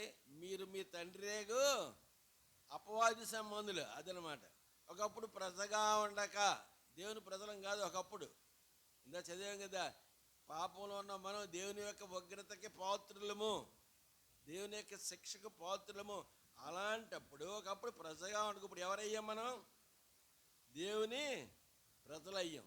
చూసారా? ఒకప్పుడు ప్రజగా ఉండగా ఇప్పుడు ఎవరండి అంటే మీరు దేవుని ప్రజలు. మీరు ఎవరండి అని అడిగారు అనుకోండి, మీరేమంటారండి? మేము పలానా అండి అంటారు. మేము పలానా అండి, ఆ క్యాస్ట్ అండి, ఈ క్యాస్ట్ అండి, కాస్ట్ అండి అంటాం. మనం ఈ క్యాస్ట్లో చాలా కాస్ట్ ఉందండి అంటాం. అర్థమైందా? మేము కాస్ట్లీ ప్రజలే అంటారు. అవును, కాస్ట్లీ ప్రజలే. మనం ఏమి ఇచ్చుకున్నాడు? మనల్ని ఆయన రక్తం ఇచ్చుకున్నాడు. ఏ రక్తం అండి? ఏ రక్తం? యేసు ప్రభు రక్తం. ఏ రక్తం చెప్పండి? ఏ రక్తం? యేసు ప్రభు రక్తం ఏ గ్రూప్? అది ఓ గ్రూపా? ఏ గ్రూప్ అండి? యేసు ప్రభు రక్తం ఏ గ్రూప్ అని డిసైడ్ చేశారు? అప్పుడు చెప్పండి, ఏ గ్రూప్ అని డిసైడ్ చేశారు చెప్పండి. యేసు ప్రభు ఇప్పుడు చాలామంది ఉన్నారు కదా, మీరు అందరు నేను నిలబెట్టాడు అనుకోండి, ఎక్కడ డయాగ్నిక్ సెంటర్లో నిలబడ్డాను అనుకోండి, మీరు అందరూ ఈవిడది ఏ గ్రూప్ అండి? ఓ జనరల్లో, ఏ జనరల్లో, పి జనరల్ ఏదో అంటారు కదా, ఇవన్నీ ఉంటాయా లేదా? మరి అప్పుడు ఏం డిసైడ్ చేశారు యేసు ప్రభు రక్తం గురించి? ఏమన్నారండి? ఓ జనరల్ అన్నారా? ఏమన్నారు తల్లి? అన్నారా? టెస్ట్ చేశారు, అసలు యేసుప్రభు రక్తాన్ని టెస్ట్ చేశారా అని. సిలువ వేసి మీద టెస్ట్ చేయలేదు. యేసుప్రభు రక్తం ఏంటంటే, ఏ రక్తం అంటే హెచ్బి గ్రూప్. ఏ గ్రూపు? HB group. ఏ గ్రూపు? హెచ్బి గ్రూప్ అంటే హోలీ బ్లడ్. అర్థమైందా? అదేనమాట యేసుప్రభు రక్తం. అది ఆ రక్తం చేత మనల్ని విమోచించాడు దేవుని ప్రజలుగా. ఎఫ్సి 2:12. ఎఫ్సి రాసిన పత్రిక 2వ అధ్యాయము 12వ వచనం. ఆ కాలం ముందు ఎఫ్సి 2:12 చదువుతున్నారు. ఆ కాలం ముందు దేవుడు లేనివారయండి క్రీస్తుకు అది క్రీస్తుకు దూరస్తులు. ఎవరికి సమీపస్తులం? అప్పుడు సాతానుడికి సమీపస్తులు. సాతాను ఏం చెప్తే చేసేవాళ్ళు. అవునా? ఆ కాలం ముందు అంటున్నాడు దేవుడు లేనివారే ఇండి. ఎఫెసీయుల రాసిన పత్రిక 2వ అధ్యాయం 13వ వచనం. దూరస్తులైన మీరు ఇప్పుడు క్రీస్తు యేసునందు క్రీస్తు రక్తము వలన సమీపస్తులై ఉన్నారు. ఇదివరకు దూరస్తులు మనం. అలాంటి మనల్ని ఏం చేశాడు? సమీపస్తులుగా చేశాడు. ఎలాగా? ఆయన సిలువ రక్తం ద్వారా, ఆయన కాచిన అమూల్యమైన, నిర్దోషమైన, నిష్కలంకమైన, పవిత్రమైన రక్తం ద్వారా మన ప్రతి పాపమును కడిగి మనల్ని ఏం చేశాడు? ఆయనకి సమీపస్తులయ్యాం. ఇప్పుడు మనం ఆయనకి సమీపస్తులయ్యాం కాబట్టి మన ప్రార్థన చేస్తే, ఇందాక మనం ప్రార్థనలో విన్నాం కదా, మనం ప్రార్థన చేస్తే ఆయన మన నా మొరనాలకించుము మహారాజ యేసు ప్రభువా, కోపముతో నన్ను చూడకుము, కనికారమున పలుకుము, నా మొరనాలకించుము మహారాజ యేసు ప్రభువా. మనం ఏం చేస్తాం? అప్పుడు సమీపస్తులయ్యాం. దేవునికి సమీపస్తులయ్యాం కాబట్టి మనం ప్రార్థన చేస్తే ఆయన ఏం చేస్తాడు? ఆలకిస్తాడు, జవాబిస్తాడు. క్రీస్తు రక్తం వల్ల మనం ఏమయ్యేప్పుడు సమీపస్తులయ్యాం. ఎఫెసీయుల రాసిన పత్రిక 2వ అధ్యాయం ఎఫ్సి 2:9 2:19 చదవండి. 2:19 పరద్దులను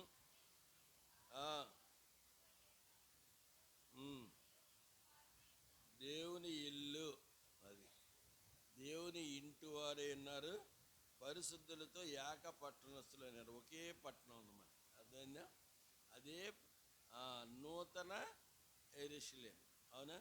ఒకే పట్టణానికి మనం ఏమయ్యాం? వారసులు అయ్యాం. కొరింథీయులకు రాసిన మొదటి పత్రిక 3వ అధ్యాయం 16-17 వచనాలు. 16-17 వచనాల్లో మీ దేవుని ఆలయం అట. మనం చూసారా? మన దేవుని ఆలయం, దేవుని ప్రజలం, రాజుల యాజక సమూహం, పరిశుద్ధ జనం. ఎవరో పాపంలో ఉన్న ప్రజలు అలాంటి వాళ్ళుగా చేసాడు ఆయన. చూసారా? ఆయన స్వకీయ సంపాద్యంగా యాజకులుగా చేశాడు, ఏర్పాటు చేసుకున్నాడు, ప్రతిష్ఠించాడు. ఆయన ఆలయంగా చేశాడు, ఆయన ప్రజలుగా చేశాడు. సంఖ్యాకాండం 22వ అధ్యాయం. సంఖ్యాకాండము 22వ అధ్యాయము 6వ వచనం 12వ వచనం చదవండి.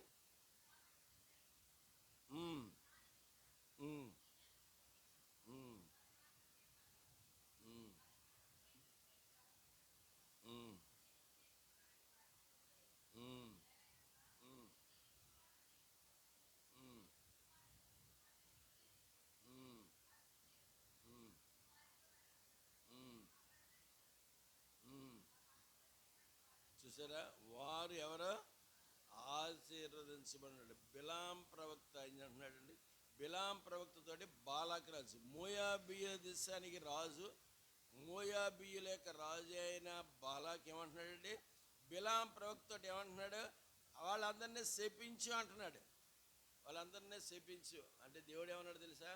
వాళ్ళెవరో ఆశీర్వదించబడిన జనాంగము, వాళ్ళని శపించడానికి వీళ్ళది. నేను వారిని ఏం చేశాను?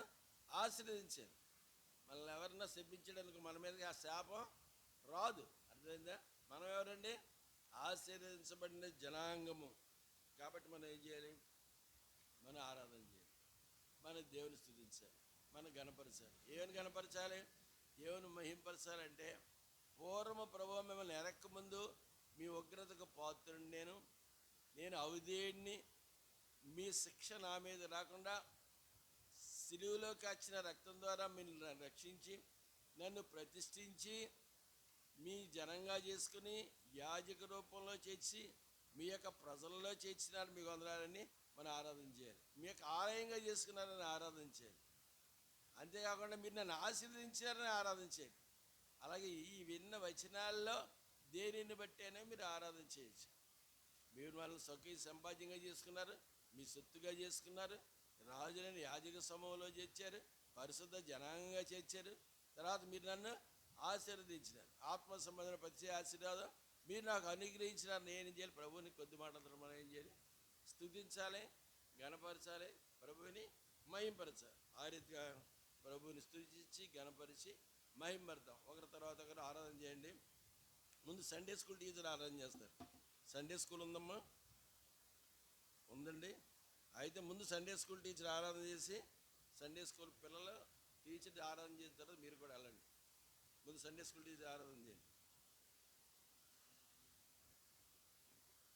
ప్రేమల తండ్రి, పరిశుద్ధమైన దేవా, మీకు వందనాలు, స్తోత్రాలు.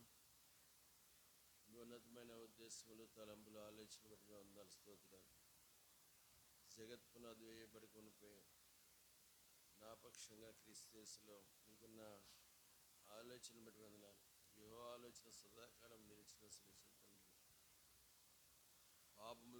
పాపంలో పెరుగుతాను నేను కఠినమైన శిక్షకు పోతున్నట్టుండగా, ఆ నరక శిక్షకు పోతున్నట్టుగా నరకనుమడి తప్పించి మీ పరలోక రాజ్యంలో నివాసిగా ఉండడానికి భూమి మీద మీరు చేసిన ఏర్పాటును బట్టి వందనాలు. నా పాపముల నిమిత్తమై, అపరాధముల నిమిత్తమై మీరు సిలువలో అప్పగింపబడి కఠినమైన ఘోర శిక్షను అనుభవించి నా కొరకు రక్తం కార్చి చనిపోయి సమాధి చేయబడి తండ్రి కుడిపార్శ్వము చేరి విజ్ఞాపనకర్తగా ఉన్న దేవుడు మేము వందనాలు, స్తోత్రాలు. అంతేకాకుండా మీరు మీ రక్తం ద్వారా ప్రతిష్ఠించి ఏర్పాటు చేసుకుని రాజులనే యాజక సమూహంలో చేర్చినారు, దేవుని ఇంట్లో చేర్చినారు. మీకు వందనాలు. దాని మీ స్వకీయ సంపాద్యంగా చేసుకున్నారు. మీకు వందనాలు, స్తోత్రాలు. నాకు ఇచ్చిన శుభప్రదమైన నిరీక్షణ బట్టి మిమ్మల్ని స్తుతిస్తూ కనపరుస్తూ నా స్తుతి ఆరాధన యేసు ప్రభువారి అతి పరిశుద్ధమైన నామములో మీకే సమర్పిస్తున్నాను తండ్రి. ఆమేన్. మనందరం లేచి నిలబడి పాట సంఖ్య 187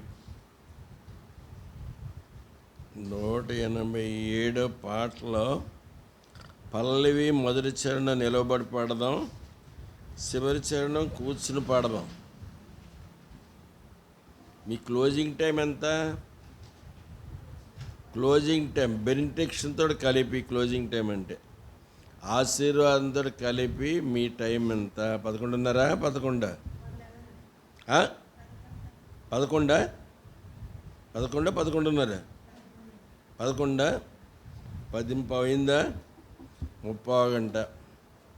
సరే, 187 పాట. పాత పుస్తకాల్లో 185 పల్లవి మొదటి చరణం నిలబడి పాడదాం, చివరి చరణం కూర్చొని పాడదాం. యేసు ప్రభుని సంకల్పములు మారవు ఎన్నటికీ, మహాప్రభావం ఆయనకే యుగ యుగముల వరకు. మహాప్రభావం ఆయనకే యుగ యుగముల వరకు. మోషేను ఏర్పరచుకొని తన ప్రజలను విడిపింప, మోషేను ఏర్పరచుకొని తన ప్రజలను విడిపింప,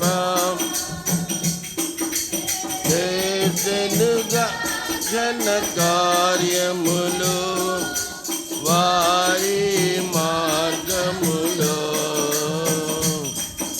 చేసెనుగా ఘన కార్యములు వారి మార్గములో త్రోసినను నడిపించెను వారి విసుగక తన త్రోవం త్రోసినను నడిపించెను వారిని విసుగక తన త్రోవం యేసు ప్రభు సంకల్పములు మానవు ఎన్నటికీ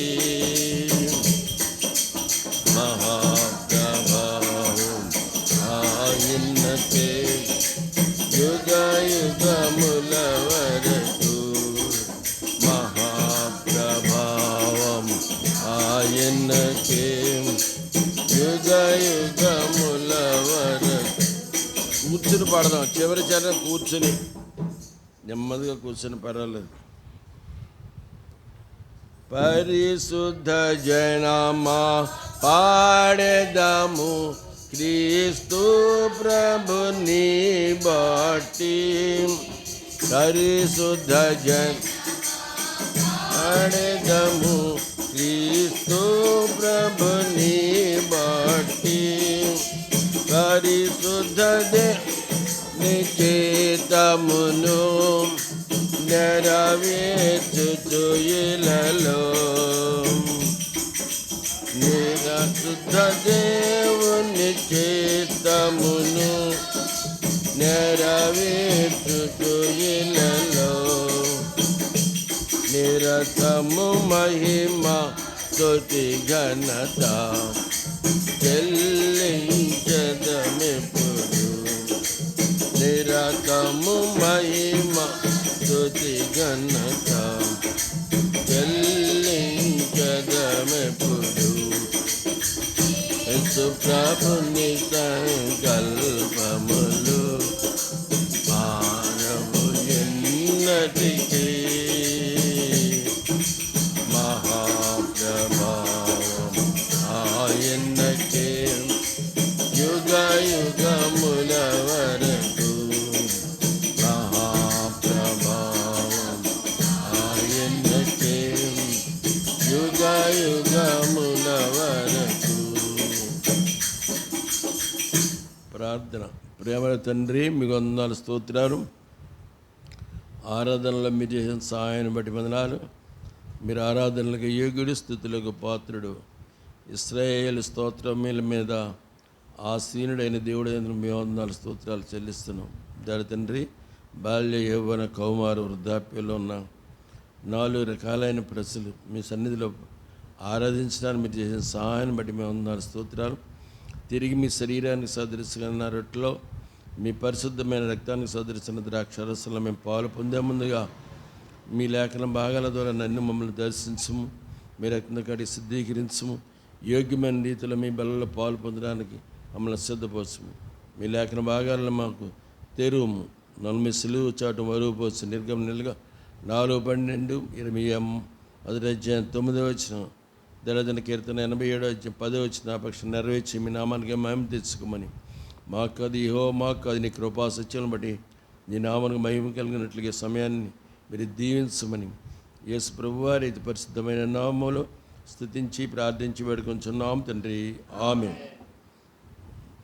కొరింథీయులకు రాసిన మొదటి పత్రిక 11:28 కాబట్టి ప్రతి మనుష్యుడు తన్ను తాను పరీక్షించుకుని నాలాగు చేసే రొట్టె తిని ఆ పాత్రలో పాలు పొందవలెను. పాలు పొందే ముందుగా ఒక వచనాన్ని చదువుదాం.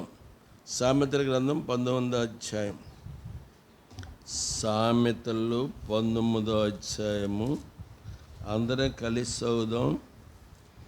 21వ వచనం. 19:21 545 పేజీ. నరుని హృదయములో ఆలోచనలు అనేకములుగా పుట్టును, యెహోవా యొక్క తీర్మానమే స్థిరము. ప్రభు లేఖన భాగాన్ని మన అందరి నిమిత్తం ఆశ్రయించి ఆయన బలలో యోగ్యమైన రీతిలో పాలు పొందడానికి సహాయం చేయనుగాక. ఇక్కడ తీర్మానం గురించి చదివినాం. ఎవరి తీర్మానం? యెహోవా యొక్క తీర్మానం. అది ఎలాంటి తీర్మానం? యెహోవా యొక్క తీర్మానమే స్థిరము, స్థిరమైన తీర్మానం. వీబీఎస్ జరిగింది కదా, ఎక్కడ? బేతయేలు నిడవల్లో వీబీఎస్ జరిగింది. ఎంతమంది లేరు వీబీఎస్కి? చేతులు ఎత్తండి. 1 2 3. చాలామంది వెళ్ళారు. Right, very good. ఏం చేశారు? తీర్మానాలు చేశారు మీరు, అవునా కదా? తీర్మానాలు చేశారు. ఇందులో తీర్మానాలు చేసిన కొంతమంది ఉంటారు. సేవ కోసం తీర్మానం చేయడం, సువార్త కోసం తీర్మానం చేయడం, లేకపోతే ఆభరణాలు తీసేయడం కోసం తీర్మానం చేయడం. ఏదో తీర్మానం చేసి ఉంటారు కదా, మీరు చేశారా లేదా? తీర్మానం చేసి ఉంటారు. మన తీర్మానాలు స్థిరంగా ఉంటాయి, అస్థిరంగా ఉంటాయి. తీర్మానం చేసిన తర్వాత కొన్ని రోజులు అయిపోయిన తర్వాత సంవత్సరములు, ప్రభువా సంవత్సరము జరుగుతున్న కాలేజీ ఏం చేస్తాం మనం? రోజులు గడిచిపోతూ ఉంటాయి, నెలలు గడిచిపోతూ ఉంటాయి. అంచె దినాల్లో ఉన్న అంకుల్, అపాయకరమైన కాలాల్లో ఉన్న అంకుల్, ఇది చెడికాలం అంకుల్, ఇది దుర్దినాల అంకుల్.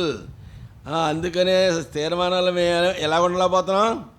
స్థిరంగా ఉండలేకపోతున్నాం, అవునా? మనం ఏం చేస్తామంటే దోహేస్తూ ఉంటాం, కాలం మీద దోహేస్తూ ఉంటాం, సమయం మీద దోహేస్తూ ఉంటాం, అవునా? సమయాన్ని సద్వినియోగం చేయం, వాక్యం చదవం, ప్రార్థన చేయం, ఆరాధనకు సమయానికి ఆరాధనలో ఏకీభవించాం. అదనమాట ఆరాధనలో. సెల్ ఫోన్లు ఇంకేంటో ఆలోచిస్తూ ఉంటాం, ఎక్కడో ఆలోచిస్తాం. యెహోవా యొక్క ఆలోచనలు హృదయంలోంచి పడతాయట, అవునా? ఉందా? ఇప్పుడు చదివిన భాగంలో సామెతలు 19:27 ఉంది కదా, అనేకమైన ఆలోచనలు మన హృదయంలో ఉంటాయి, దాన్ని తీసేయడానికి అవకాశం లేదు. చూద్దాం. కీర్తన 107వ అధ్యాయము 10వ వచనం చదవండి ఎవరైనా. కీర్తన 107వ అధ్యాయము. చూసారా, ఎవరి ఆజ్ఞకి లోపడలేదండి వీళ్ళు? దేవుని ఆజ్ఞకే లోపడలేదండి. అమ్మనా, మహోన్నతిని తీర్మానము తృణీకరించినందున. చూసారా, బాధ చేతను, ఇనుప కట్టల చేతను బంధింపబడిన వారే చీకట్లలోను మరణాంధకారములోను నివాసమిచ్చేవారి హృదయమును ఆయన ఆయాసము చేత కృంగజేసెను. దేవుని యొక్క ఆజ్ఞకు లోబడని కారణం చేత యెహోవా తీర్మానాన్ని ఏం చేశారండి? వాళ్ళు తృణీకరించారండి. చూసారా, కేర్ చేయలేదు, లక్ష్య పెట్టలేదు, నిర్లక్ష్యం వహించారు, తీర్మానం మీదే నిలబడలేదు వాళ్ళు. చూసారా, దేవుని ఆజ్ఞకే లోబడలేదు. దేవుని ఆజ్ఞకు లోబడిన వాళ్ళు ఉన్నారా లేదా బైబిల్లో? దేవుని ఆజ్ఞకు లోబడిన వాళ్ళు ఉన్నారా? దేవుని ఆజ్ఞకు లోబడిన వాళ్ళు కూడా ఉన్నారు. దేవుని ఆజ్ఞ ఎలాంటిదండి? రోమీయులకు రాసిన పత్రిక 7వ అధ్యాయం 12వ వచనం త్వరగా చదవండి. రోమా 7:12. ధర్మశాస్త్రం పరిశుద్ధమైనది. చూసారా, ఆజ్ఞ కూడా పరిశుద్ధమైందే. అది ధర్మశాస్త్రం పరిశుద్ధమైంది, ఆజ్ఞ కూడా పరిశుద్ధమైంది. కీర్తన 107:12 ఏం చెప్పాడండి ఆయన? యెహోవా ఆజ్ఞకు లోబడక, ఆయన ఆజ్ఞకు ఏం చేశాడు? ఆయన తీర్మానంలో ఏం చేశారు? తృణీకరించారు, అవునా? ఎవరు? ఇశ్రాయేలు జనాంగం. లోబడని వాళ్ళని ప్రజలు లోబడలేదంట. లోబడినే ఉన్నాయండి. ఏలే కాలంలో మొదటి రాజుల గ్రంథం 17వ అధ్యాయంలో 17:4 ఏముంటుందండి? ఏలియా కాలంలో ఏమొచ్చిందండి? కరువు వచ్చింది. కరువు వచ్చినప్పుడు ఏం చేశారండి? కరువు వచ్చినప్పుడు ఏలియా కరువు వచ్చినప్పుడు ఎవరి చేత దేవుడు పోషించాడు ఏలియాని? కాకుల చేత పోషించాడు. కాకులు దేవుని ఆజ్ఞకి ఏం చేసినాయండి? లోబడ్డాయి, అవునా? కాకులు లోబడ్డాయి. యోనా గ్రంథంలో సువార్తను ప్రకటించవయ్యా, నువ్వు నీనివేకి వెళ్ళమంటే ఎక్కడికి వెళ్ళాడు? మనం ఒక చోటకి వెళ్ళమంటే ఇంకో చోటుకి వెళ్తాం. అర్థమైందా? ఏంటంటే అంకుల్, నా ఇష్టం అంకుల్. ఏమొచ్చిందండి ఇప్పుడు? యవనప్రాయం వచ్చేసింది. మైనారిటీ పోయి ఏమొచ్చిందండి? మెజారిటీ వచ్చేసింది. మేజర్ని అయిపోయాను నేను మేజర్. మిలిటరీలో ప్రమోషన్లు వస్తూ ఉంటాయి, అర్థమైందా? అందులో మేజర్ జనరల్ అంటారు. అర్థమైందండి? ఇప్పుడు మేజర్ని అయిపోయానండి, నా ఇష్టం అండి అంటా ఉంటాం. దేవుని ఆజ్ఞకు లోబడం. అలాగే ప్రవక్త గారే దేవుని ఆజ్ఞకు లోబడం. దానికి కారణాలు ఉన్నాయని చెప్తూ ఉంటారు బైబిల్ పండితులు. ఆయన లోబడి కారణం ఏదైనప్పటికీ దేవుడు ఒక చోట కలిపి ఇంకో చోట కలిపితే ఏమొచ్చిందంటే ఆయన మీదకి శిక్ష వచ్చింది. ఈయన లోబడలేదు, కానీ ఏం చేసిందండి, తిమ్మింగులో లోబడింది.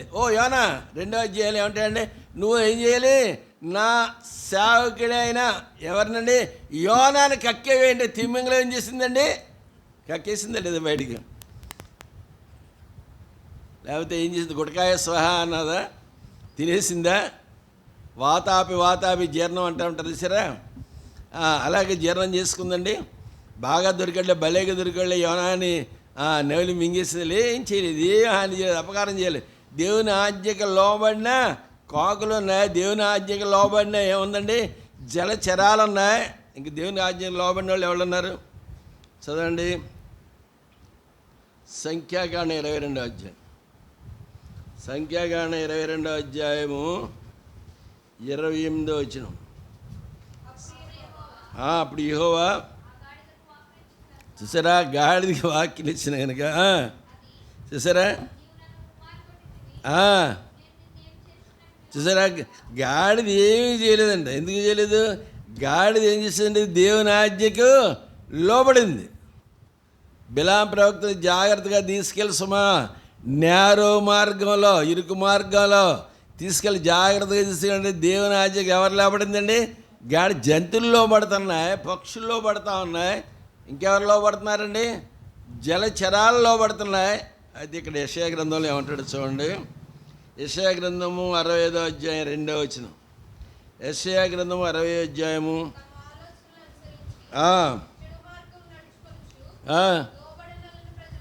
చూసారా, చెడు మార్గం నడుచుకోవచ్చు. ఎందుకు చాపాలండి ఆయన, ఎందుకు చాపాలి, దినమంతా చేపలు చాలు. ఎవరండి వీళ్ళు, లోబడిన వాళ్ళని ప్రజలు వీళ్ళు. చూసారా, దేవుని ప్రజలే వీళ్ళు. ఇశ్రాయేలు జనంగా లోబట్టలేదు. భర్తకు భార్యలు లోబడదు, భార్య భర్తలకు ఎవరు లోబడరండి, పిల్లలు లోబడరు. సేవకుడికి ఎవరు లోబడరండి, విశ్వాసులు లోబడరు. అవునా, అందుకే సమస్యలు, ఇంట్లో సమస్యలు, ఒంట్లో సమస్యలు. ఎందుకండి, ఆలోచనలు ఎందుకు పెరిగిపోతా ఉంటే, మనిషికి బీపీ ఎందుకు పెరిగిపోద్ది, అన్న ఎందుకు షుగర్ కంప్లైంట్ వచ్చేసిందంటే కారణాలు ఇయ్యే. లోబట్టలేదన్నా, సంఘం లోబట్టలేదన్నా, హెచ్చరించకూడదంట. ఏం చేయాలి, ఇప్పుడు ఆశీర్వాదం ఇవ్వాలంటన్నా, హెచ్చరించకూడదంటన్నా, గట్టిగా వాక్యం చెప్పకూడదంటన్నా, గద్దించకూడదంటన్నా. చూసారా, అన్నీ కూడా ఏం చెప్పాలంట, అన్నీ కూడా నీకు ఆశీర్వాదం కలుగునుగాక, నీకు ఆశీర్వాదం గురించే చెప్పాలంటన్నా. సంఘం లోబట్టలేదన్నా, ఎవరికి వచ్చేస్తుంది ఇవి, పిలిచినవాడు నమ్మదగినవాడు కదా. ఏం చేస్తుందండి, ఏం చేస్తారు అన్నా, 15 ఏళ్ళు అయిందన్నా, అంతే అన్నా, 20 మంది అన్నా, లోపట్టలేదు. ఏం చేస్తామన్నా, వీళ్ళు వాళ్ళకి చెప్తున్నారు, వాళ్ళు ఇంకోళ్ళు చెప్తున్నారు. ఆ సంఘం చాలా కఠినమైన సంఘమే, ఆ సేవకుడు కఠినమైనవాడయా.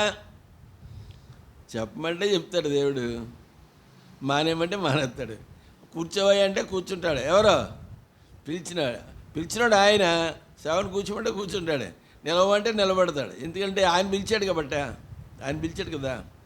విషయం ఏంటంటే, లోబడిన వాళ్ళని ప్రజలు, జంతువులు లోబడుతున్నాయి, పక్షులు లోబడుతున్నాయి, తర్వాత జలచరాలు లోబడుతున్నాయి.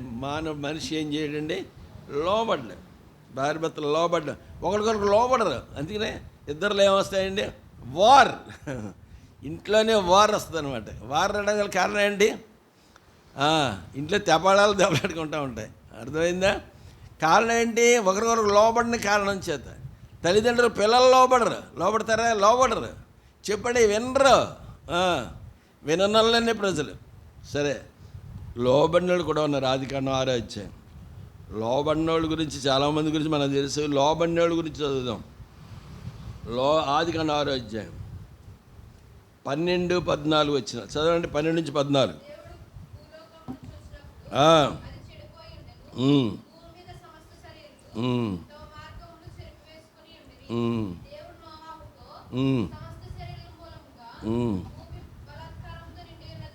ఉమ్, నా సన్నిధిని వారు అంతం వచ్చి ఉన్నది. ఉమ్, ఇదిగో వారిని భూమితో కూడా నాశనం చేయుదును. ఉమ్. 6వ అధ్యాయం 12 నుంచి 14 వరకు చదివారమ్మా. చితిసారపు ప్రాంతో చితిసారకము రానుతో నీ కొరకు వారిని చేసుకొను. వాణ్ణి తయారు చేయమన్నాడండి. ఎందుకంటే భూలోకం అంతా చెడిపోయినప్పుడు దేవుని యొక్క ఆత్మ ఏం చేసింది? క్షోభించింది. దేవుడు సహించలే పోయాడు ఆ జనాన్ని చూసి, ఆ లోబట్టలేదు. అప్పుడు ఏం చేశాడు? నోహును పిలిచాడు. నోహు దేవుని దృష్టి యందు కృప పొందినవాడు ఆయన ఉంటుంది. అది కానీ 7వ అధ్యాయం 1వ వచనంలో ఉంటుందండి. ఈ తరము వారిలో నీవే నీతిమంతుడు ఎండుట చూసాడు ఆయన. నీతిమంతుడైన నోవకి ఏం చెప్పాడండి? ఓ వాడ తయారు చేయి. ఎన్ని అంతస్తులు ఉండాలి? 3 అంతస్తులు ఉండాలి. ఎన్ని తలుపులు ఉండాలి? 1 తలుపు ఉండాలి. దీంతో తయారు చేయాలి. చితిసారకం రానట. ఆ కలపతోడు తయారు చేయాలి. మనం ఏం చేస్తామంటే దేవుడు చెప్తే అన్న దొరకట్లేదు, దేవుడికి చెప్తా ఉంటాం మనం, ఇది కలప ఇక్కడ దొరకట్లేదండి అంటాం.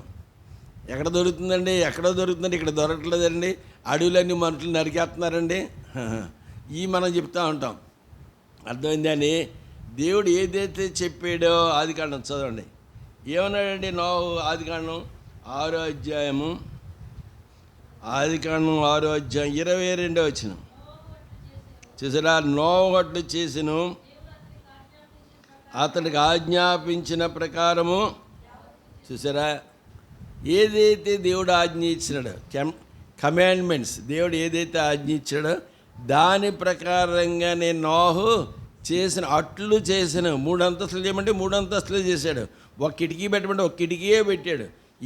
ఈ కలపతోడు చేయమంటే ఆ కలపతోడే తయారు చేశాడు. అట్లు చేసెను. ఎందుకంటే నీతిమంతుడు.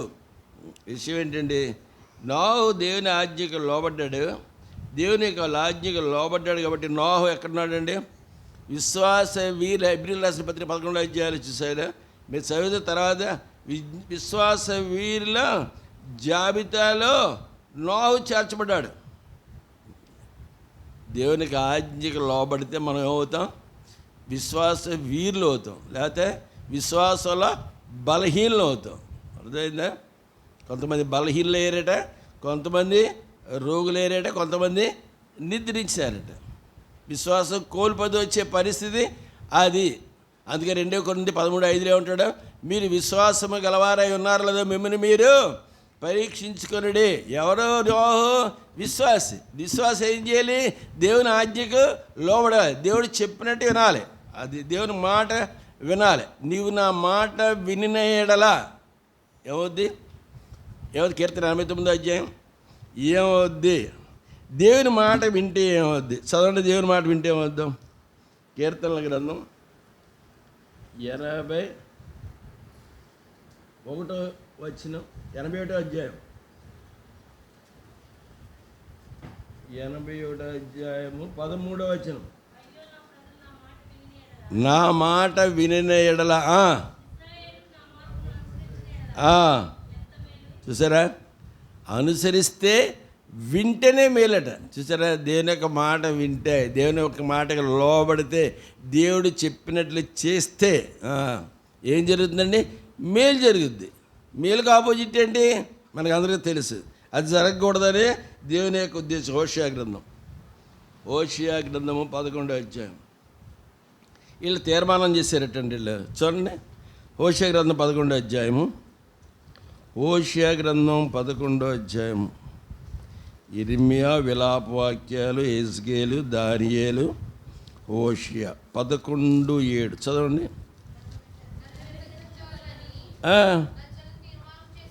చూసారా ఎలాంటి వాళ్ళండి వీళ్ళు? నన్ను విసర్జించాలని ఏం చేశారంటే తీర్మానం చేశారండి. ఎవరిని విసర్జించేయాలని? దేవుణ్ణి. చూసారా?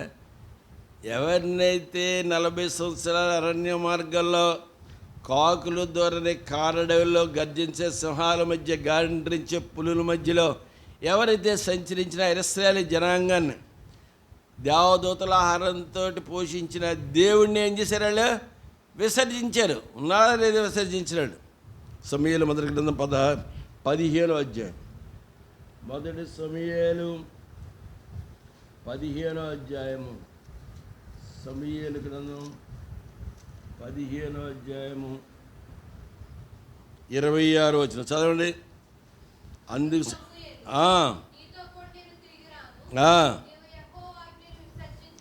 చూసా, నీవు యెహోవా ఆజ్ఞను విసర్జించితివి గనుక. ఎవరండి? సౌలు రాజు గారు యెహోవా ఆజ్ఞను విసర్జించాడు. గాడిదలు కాసుకునేవాడు మొదటి రాజు 10వ అధ్యాయంలో చదివితే, గాడిదలు కాసుకునేవాడు ఏం చేశాడు? దేవుడు పిలిచాడు, సింహాసనం ఇచ్చాడు, పరిపాలన ఇచ్చాడు. పరిపాలన చేయమంటే ఆఖరికి ఏం చేశాడు? ఆయన దేవుడిని విసర్జించాడు. అందుకు దేవుడు ఏం చేశాడు? అక్కడ 26లో చదవండి. నీవు యెహోవా ఆజ్ఞలు విసర్జించదు, ఇశ్రాయేలీయులను రాజుగా ఉండకుండా. చూసారా, దేవుడే విడిచిపెట్టేశాడు. ఆయన నువ్వు నన్ను విడిచిపెడితే నేనేం చేస్తాను? విడిచిపెట్టేశాడు. ఏమైపోయాడో తర్వాత మనకు తెలుసు. మొదటి రాజు గ్రంథంలో ఆయన అంతం ఎలా ఉందో తెలుసు. సరే, విషయం ఏంటంటే, యెహోవా ఆజ్ఞను విసర్జించి ఎవరో ఇశ్రాయేలు జనాంగం దేవుని యొక్క చూడండి, తీర్మానం చేసిన వాళ్ళు ఉన్నారు ఇక్కడ. ఇశ్రాయేలు తీర్మానంలో వచ్చి తప్పిపోయారని చదివాం మనం. తీర్మానంలో నిలిచిన వాళ్ళ గురించి చదువుదాం. దినవృత్తాంతాలు 2వ గ్రంథం 2వ దినవృత్తాంతములు 2వ అధ్యాయము 1వ వచనం. సొలొమోను యెహోవా నామ ఘనత కొరకు ఒక మందిరమును, తన రాజ్య ఘనత కొరకు ఒక నగరాన్ని కట్టుకొని తీర్మానము. చూసారా, ఏం తీర్మానం చేశాడండి? దేవునికి ఏం చేయాలి? ఒక మందిరం కట్టాలా, తర్వాత ఒక రాజ్యం ఏర్పాటు చేయాలి అని తీర్మానం చేశాడు. ఏం చేశాడు? తీర్మానము చేసుకొని, తీర్మానం నిలిచినాడా లేదా? మందిరం కట్టాడే లేదా? ఎంతకాలం కట్టాడు? రాజుల మొదటి గ్రంథం. ఎంతకాలం సొలొమోను మందిరం కట్టాడు? ఈబిఎస్ స్టూడెంట్స్ మొదటి రాజులు మర్చిపోయాం. అక్కడే మర్చిపోయాం. బేతేని విడిచిపెట్టిన తర్వాత 6:38 చదవండి. రాజులు మొదటి గ్రంథం 6:38.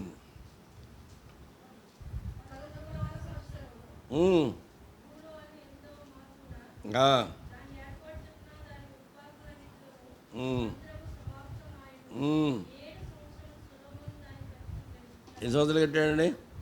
7 సంవత్సరాలు కట్టాడు. 7 అంటే సంపూర్ణ సంఖ్య అన్నమాట. 7 సంవత్సరాలు కట్టాడు. తర్వాత ఆ నగరం ఎన్ని సంవత్సరాలు కట్టాడు? 7వ అధ్యాయం 1వ వచనం.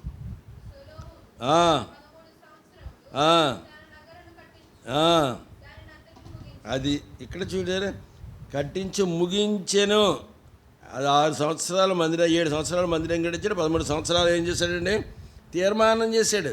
తీర్మానం చేసిన ప్రకారంగా ఆయన రాజనగర్ని కట్టించాడు, మందిరాన్ని కట్టించాడు, తీర్మానంలో నిలిచి ఉన్నాడు. ఇక్కడ ఏమన్నారు? హోషేయ గ్రంథం 12వ అధ్యాయం చూడండి. హోషేయ గ్రంథము 12వ అధ్యాయం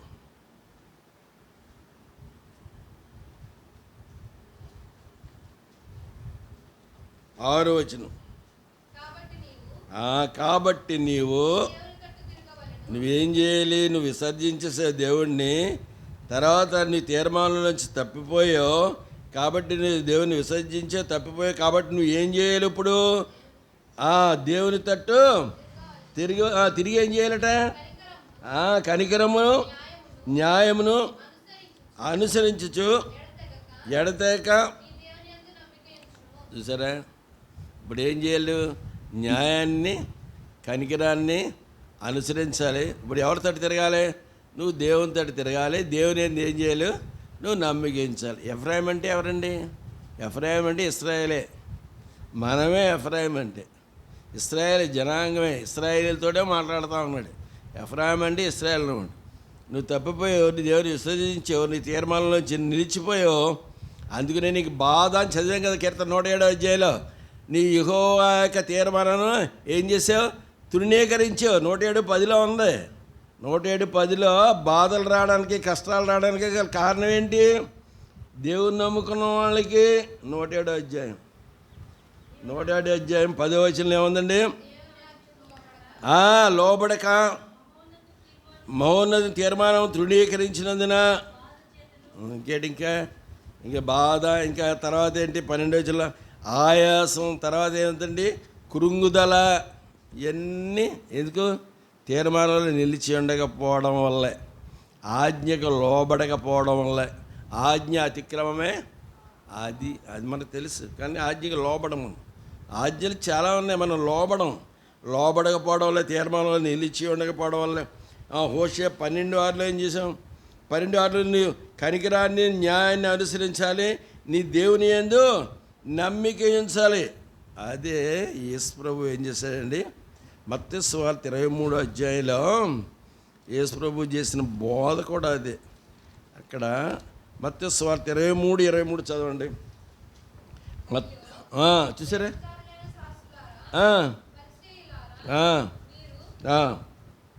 చదవండి తల్లి, అదే చదవండి తల్లి.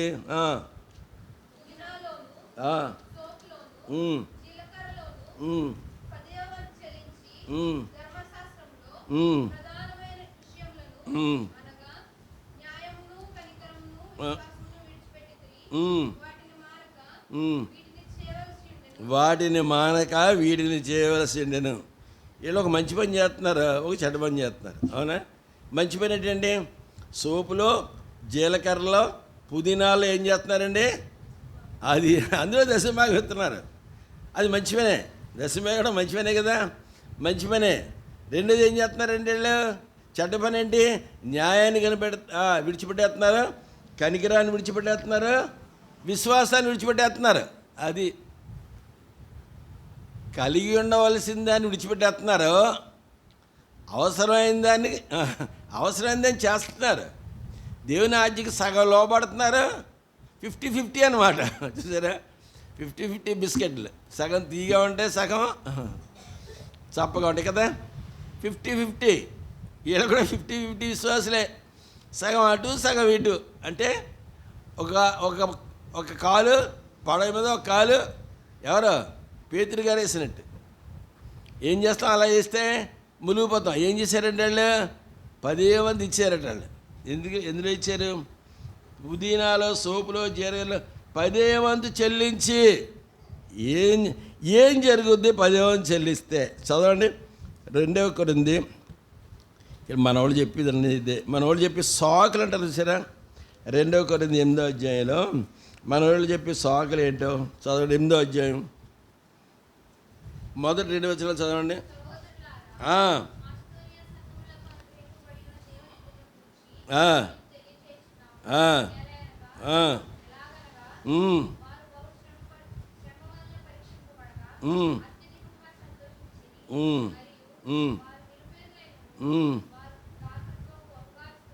చూసారా? వారు నిరుపేదలైన వారి దాతృత్వము బహుగా విస్తరించిన. అపోస్తలుడైన పౌలు గారు కొరింథీలో ఉన్న విశ్వాసికి సాక్ష్యం చెప్తున్నాడు. సిగ్గు తెచ్చుకోవాలి వీళ్ళు. ఏం చెప్తున్నాడు? వారు నిరుపేదలైన, చూసారా? వారి నిరుపేదలైన వారి దాతృత్వం అట బహుగా విస్తరించెను. పేదోళ్ళు, ధనికులండి. ధనికుల తర్వాత రెండో కేటగిరీ ఏంటి? Rich people, common people, poor people. వీళ్ళు ఎవరండి? ఈ 3 కేటగిరీలు కాదు, రిచ్ కాదు, కామన్ కాదు, పూరు కాదు, లోయెస్ట్. పూర్లో లోయెస్ట్ అనమాట. అంటే నిరుపేదలు అంటే ఆ పూటకుంటే ఆ పూటకే పని చేస్తే ఆ పూటకే తిండి ఉంటుంది. వారు నిరుపేదలైన వారి దాతృత్వం ఎలా ఉందంట? బహుగా విస్తరించెను. చూసారా? ఏంటి దాతృత్వం? 3వ వచనంలో చదవండి.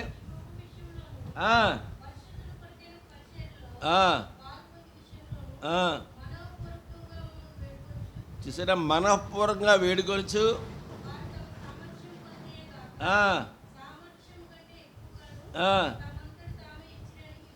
చూసారా? సామర్థ్యము కలదే కాక సామర్థ్యము కంటే ఎక్కువ తమంతట తామే ఇచ్చినని ఏం చెప్తున్నాడండి ఇక్కడ? ఏం చెప్తున్నాడు ఇక్కడ? చూసారా? సాక్ష్యం చెప్తున్నాడు. మనకి ఈ సాక్ష్యం ఉందా? మనకి నిరుపేదలంట వారి దాతృత్వం బహుగా విస్తరించిందంట. దాతృత్వం బహుగా విస్తరిస్తే ఏమవుద్దండి? ఏమవుద్ది? దాని పర్యవసానం ఏంటి? అది మేము నిరుపేదలం అండి, మాకేమీ లేదండి మనం చెప్పేవాడు. అంతే, ఏముండదు నీకు. అంతే ఎందుకు? ఆ దాతృత్వం నీలో లేదు కాబట్టి, మనోపరంగా ఇచ్చే మనసు లేదు కాబట్టి. ఆ మనసు ఉంటే నువ్వు కూడా నిరుపేదగా ఉండవు, స్థాయి పెరుగుతూ ఉంటుంది స్టెప్ బై స్టెప్. మేము రక్షణ మందిర కొత్తలో మేము ఇస్కోలు ప్రార్థనా మందిరం ఒంగోలులో ఉన్నాం 20 సంవత్సరాలు. అక్కడ నేర్చుకున్నాం. అక్కడ దేవుని దగ్గర నేర్చుకున్నాం, మాదిరి కలిగిన విశ్వాసుల దగ్గర నేర్చుకున్నాం. మనం ఎవరి దగ్గర నేర్చుకోవాలి? మాదిరి కలిగిన విశ్వాసుల దగ్గర నేర్చుకోవాలి. దేవుని యొక్క నియమాలు, దేవుని యొక్క క్రమం, దేవుని యొక్క ఆజ్ఞలు, కట్టడలు, విధులు ఎవరైతే అక్రమంగా కాదు క్రమంగా నిర్వహిస్తున్నారో వాళ్ళని అనుసరించి మనం నడుచుకోవాలి. అది మాదిరికరమైన విశ్వాసం అంటే. అక్రమంగా నడుచుకోవడం కాదు, అక్రమంగా సంపాదించేసి, అడ్డంగా సంపాదించేసి, వడ్డీ వ్యాపారాలు చేసేసి, ఆడికి 10 రూపాయలు వడ్డీకి ఇచ్చేసి, వీడికి 100 రూపాయలు వడ్డీకి ఇచ్చేసి, ఆడి మీద వీడి మీద కోర్టులు కేసులకి వెళ్ళాడు, ఇవ్వకపోతే గొడవ చేసి పెద్దాపల్లో ఆడు మునిగిపోయింది. ఎన్ని 40 లక్షలు కొట్టేశారు వాళ్ళు.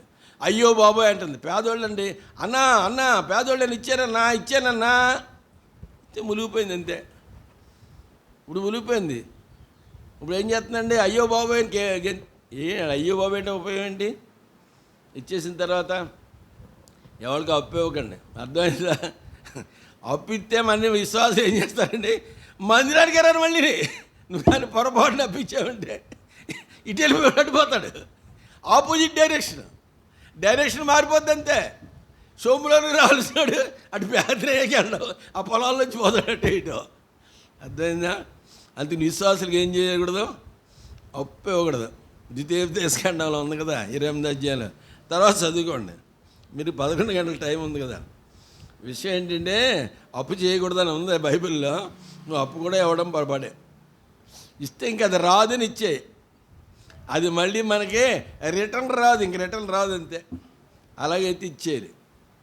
విశ్వాసులు అప్పు చేయకూడదు, అలా కలిగిన దానితోటే జీవించాలి. Step by step. అలాగే స్టెప్ బై స్టెప్ అలా ఇంప్రూవ్ అయింది. మీరు ఒంగోలు వెళ్ళండి ఎప్పుడైనా, పరిశుద్ధ సమాజ గుడిలో ఇంకోటో ఓసారి వెళ్ళరండి. ఒక టీం వెళ్ళేసి ఒక ఆదివారం ఉండేసి వచ్చేయండి. లేకపోతే ఏదో స్పెషల్ డే ఇక్కడ ఆదివారం మందిరానికి ఇక్కడ రావాలి కాబట్టి వేరే రోజు ఏ బైబిల్ స్టడీలోనో వెళ్తే అక్కడ తక్కువ మంది ఉంటారు. ఆదివారం వెళ్ళి చూస్తే 1000 మంది ఉంటారు, 1000 మంది. అది 10 మందితో ప్రారంభించింది, ఇప్పుడు 1000 అయినాయి. 3 అంతస్తుల మందిరం. అది అర్థమైందా? విషయం ఏంటంటే వారి దాతృత్వం బాగుగా విస్తరించను. అక్కడ ఆఫరింగ్లు ఎంత వస్తాయో తెలిసినా అవన్నీ ఇక్కడ చెప్పడానికి వీలేదు, అవకాశం లేదు. వారి దాతృత్వం బాగుగా విస్తరించను. ఆ డబ్బు ఏం చేసుకోవాలో అర్థం అవ్వట్లేదు. ఎకరాలు కొంటున్నారు వాళ్ళు. దేవుని మందిరం పేరు మీద వాళ్ళు ఎకరాలు కొంటున్నారు. అక్కడ సంఘస్థులు, అక్కడ విశ్వాసులు ఏంటండి? వారి దాతృత్వం బాగుగా విస్తరించను. అదేంటే వారు తమ సామర్థ్యం కొలదేగాక. మీరు నిరుపేదలు అండి. లోకసువార్త 27 అధ్యాయాలు. ఇప్పుడు చాలా పేదవాడు అంటే చూడండి, పేదవాళ్ళు మందిరానికి వస్తారు. ఏంటిలే మనం లెక్క చేస్తామండి. సాగరాలు లెక్క చేస్తారులే. ఎందుకంటే తప్పదు, అందరినీ ప్రేమించాలి కదన్నా. దేవుడు అందరినీ ప్రేమించాడు కదన్నా, మనం కూడా ప్రేమించాలి కదన్నా. ప్రేమించాం మంచిదే. 27 అధ్యాయాలు చూడండి. సాగరాలు తప్పదు కదా. ఏం చేశారు? ఉంటుంది కానుక పెట్టి ఇక్కడ ఉంది కదా. చూసారా ఎవరిని చూశాడండి ఈయన యేసు ప్రభు? ధనవంతులు చూశాడండి. చూసారా? ధనవంతులు చూశాడు, పార చూశాను. చూసారా? ధనవంతులను పార చూశాడట. బేద విధవరాలను ఏం చేశాడండి? బేదామే విధవరాలు. ఏముంటుందండి విధవరాల దగ్గర? పేదామే బేదామే. విధవరాలు ఏముంటుంది? కూర్చుంటే లేగితే బేద విధవరాలని ఎవడన్నా లెక్క చేస్తాడా? ఎవరు మరి సమాజంలో లెక్క చేస్తారండి? ఎదురుకుండా వచ్చారనుకోండి, ఓయ్ నువ్వు పొద్దున్నే నీ మొక్కలు చూడాలా? నేను రానిస్తారా? ఎదురుకుండా రానివ్వరు. ప్రయాణం చేస్తే రానివ్వరు. ఒక కార్యక్రమంలో పాల్గొంటే ఏంటండి రానిస్తారా? రానివ్వరు. విధవరాలకి ముందు స్థానం ఉంటుందండి? ముందు స్థానం ఉండదు, లాస్ట్ బెంచ్, చివరి అనమాట. చివరి స్థానం ఎవరిదంటే వీళ్ళదే, విధవరాలదే. అందుకని ఆవిడని చూశాడు. ఎవరు? ధనవంతుని చూశాడు. ఆయన పార చూశాడంటే, ఆయన దొరగారిని చూశాడు. తర్వాత ఎవరిని చూశాడండి? విధవరాలను చూశాడు. చూసిన తర్వాత ఏం చేశాడండి? చూసారా, అందరికంటే ఎక్కువ వేసిందండి. ఎవరో? బీద విధవరాలు. బీద ఆమె. పేదవాళ్ళు ఏమంటారండి? మాకు ఏముందన్నా వేయడానికి. మనం చెప్పింది ఇది సాకులు చెప్తా ఉంటాం. మీకు ఏమంటాడు మలాకి గ్రంథంలో? ఆకాశము పట్టజాలంత విస్తారమైన దీవెనలను మీకు ఏం చేస్తాను? కుమ్మరిస్తాను. అది ఆ దీవెనలు నీకు రావాలి అంటే, అది ఆ ఆశీర్వాదాలు నీ జీవితంలో రావాలంటే, నీ వ్యక్తిగత జీవితంలో, కుటుంబ జీవితంలో, ఆ సంఘంలో వర్ధిల్లాలంటే, ఆ సంఘం వర్ధిల్లాలంటే అది బీదలు ఏమవ్వాలి? అది సామాన్యులు అవ్వాలి. సామాన్యులు ఏమవ్వాలి? ధనవంతులు ఇవ్వాలి. ఆత్మీయమైన ధనవంతులు కావాలి. అర్థమైందా? ఆత్మీయమైన ధనవంతులు. అలాగే దేవుడు ఏం చేస్తాడండి? మిమ్మల్ని హెచ్చిస్తానంటున్నాడా? అంటున్నాడా? తక్కువ చేస్తానంటున్నాడా? చూడండి, ద్వితీయోపదేశకాండ 28వ అధ్యాయం. దేవుడు నమ్మదగినవాడు, మనం నమ్మదగినవాడు కాదు. అర్థమైందా? దేవుడు నమ్మదగినవాడు. ఏమంటున్నాడు? 28వ అధ్యాయంలో 14వ వచనంలో 4వ లైన్ చదువు తల్లి. అది ఆజ్ఞలి. ఏంటి? దశభాగం అనేది ఆజ్ఞ. అది ఆజ్ఞది.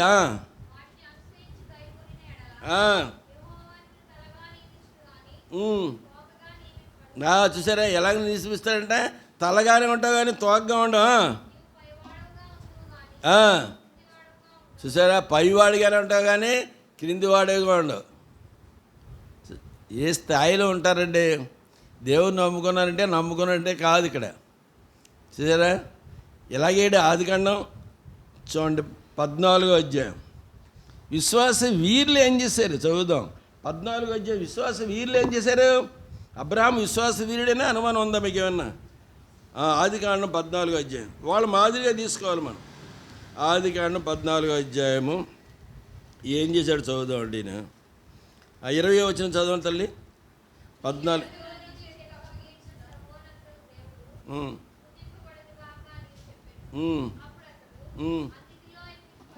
చూసారా, అన్నిటిలో ఇతనికే, అన్నిటిలో అంటే వాళ్ళకి ఏంటండి? వెండి ఉంది, బంగారం ఉంది, వస్తువులు ఉన్నాయి, వాహనాలు ఉన్నాయి, గాడిదలు ఉన్నాయి, ఒంట్లు ఉన్నాయి, ఏంటండి తర్వాత ఎద్దులు ఉన్నాయి. మరి భూస్వాం కదా అయినా. అన్నిటిలో 10వ వంతు ఇచ్చినట్టే మనం అర్థం చేసుకోవాల్సింది. ఎవరు? అబ్రహాము. మనం ఎవరు? చూడండి, గలతీయులు రాసిన పత్రిక. మనం ఎవరు అండి? గలతీయులు రాసిన పత్రిక 3వ అధ్యాయము 7వ వచనం చదవండి. విశ్వాస సంబంధులే. విశ్వాస సంబంధులు ఎవరవుతారు? అబ్రహాము కుమారులు అవుతారు. మనం అబ్రహాము కుమారులు అవ్వాలంటే ఏం చేయాలి? ఆదికాండం 14వ అధ్యాయంలోకి వెళ్ళాలి. అన్నిటిలో 10వ వంతు ఇచ్చాను. అది చూసారా, అబ్రహాం 12:6 అబ్రహాము దేవుని నమ్మినది అతను నీతిగా ఎంచమని ఉంటుంది. ఆ నీతిమంతుడైన అబ్రహాం ఏం చేశాడు? అన్నిట్లో 10వ వంతు ఇచ్చాను. చూసారా, అబ్రహాం ఆశీర్వదించబడే గల కారణం అది. మనం విశ్వాస సంబంధులు అబ్రహాము కుమారులని మీరు తెలుసుకోవాలి. అది తెలుసుకోవాల్సింది ఇది. నేను పేదోడిని అంటే అలాగే ఉంటావు నువ్వు. నీ కష్టంలో నీకు 500 వస్తున్నాయి, లేకపోతే రోజుకి. ఇప్పుడు ఎంతండి? పేదోళ్ళేంటి, నిరుపేదలేంటి? పని చేస్తే, చిన్న పని చేస్తే చాలు. ఎంత ఇస్తున్నారండి మీ ఊళ్ళో? డెల్టాలో ఎక్కువే ఉంటుంది. వేజెస్ 800, 600 ఒక మనిషిని మన ఇంట్లో పెట్టుకుంటే ఏమైనా పని అప్పు చెప్పామనుకోండి, ఒక మనిషికి ఎంత ఇవ్వాలి? 600 ఉంటుంది, 650 ఉంటుంది. అందులో దశభాగం ఎంతండి? ఎంత? రోజుకి 60 రూపాయలు. అవునా? దశభాగం అవునా కాదా? రోజుకి 60. నెలకి ఎంత అయింది? 30-60 ఎంత అయిందండి? లెక్కలు రావు నాకు. మీకు లెక్కలు వచ్చినా 30-60 ఎంత అయింది? 1800 అయింది. ఎవరు? పేదోడు.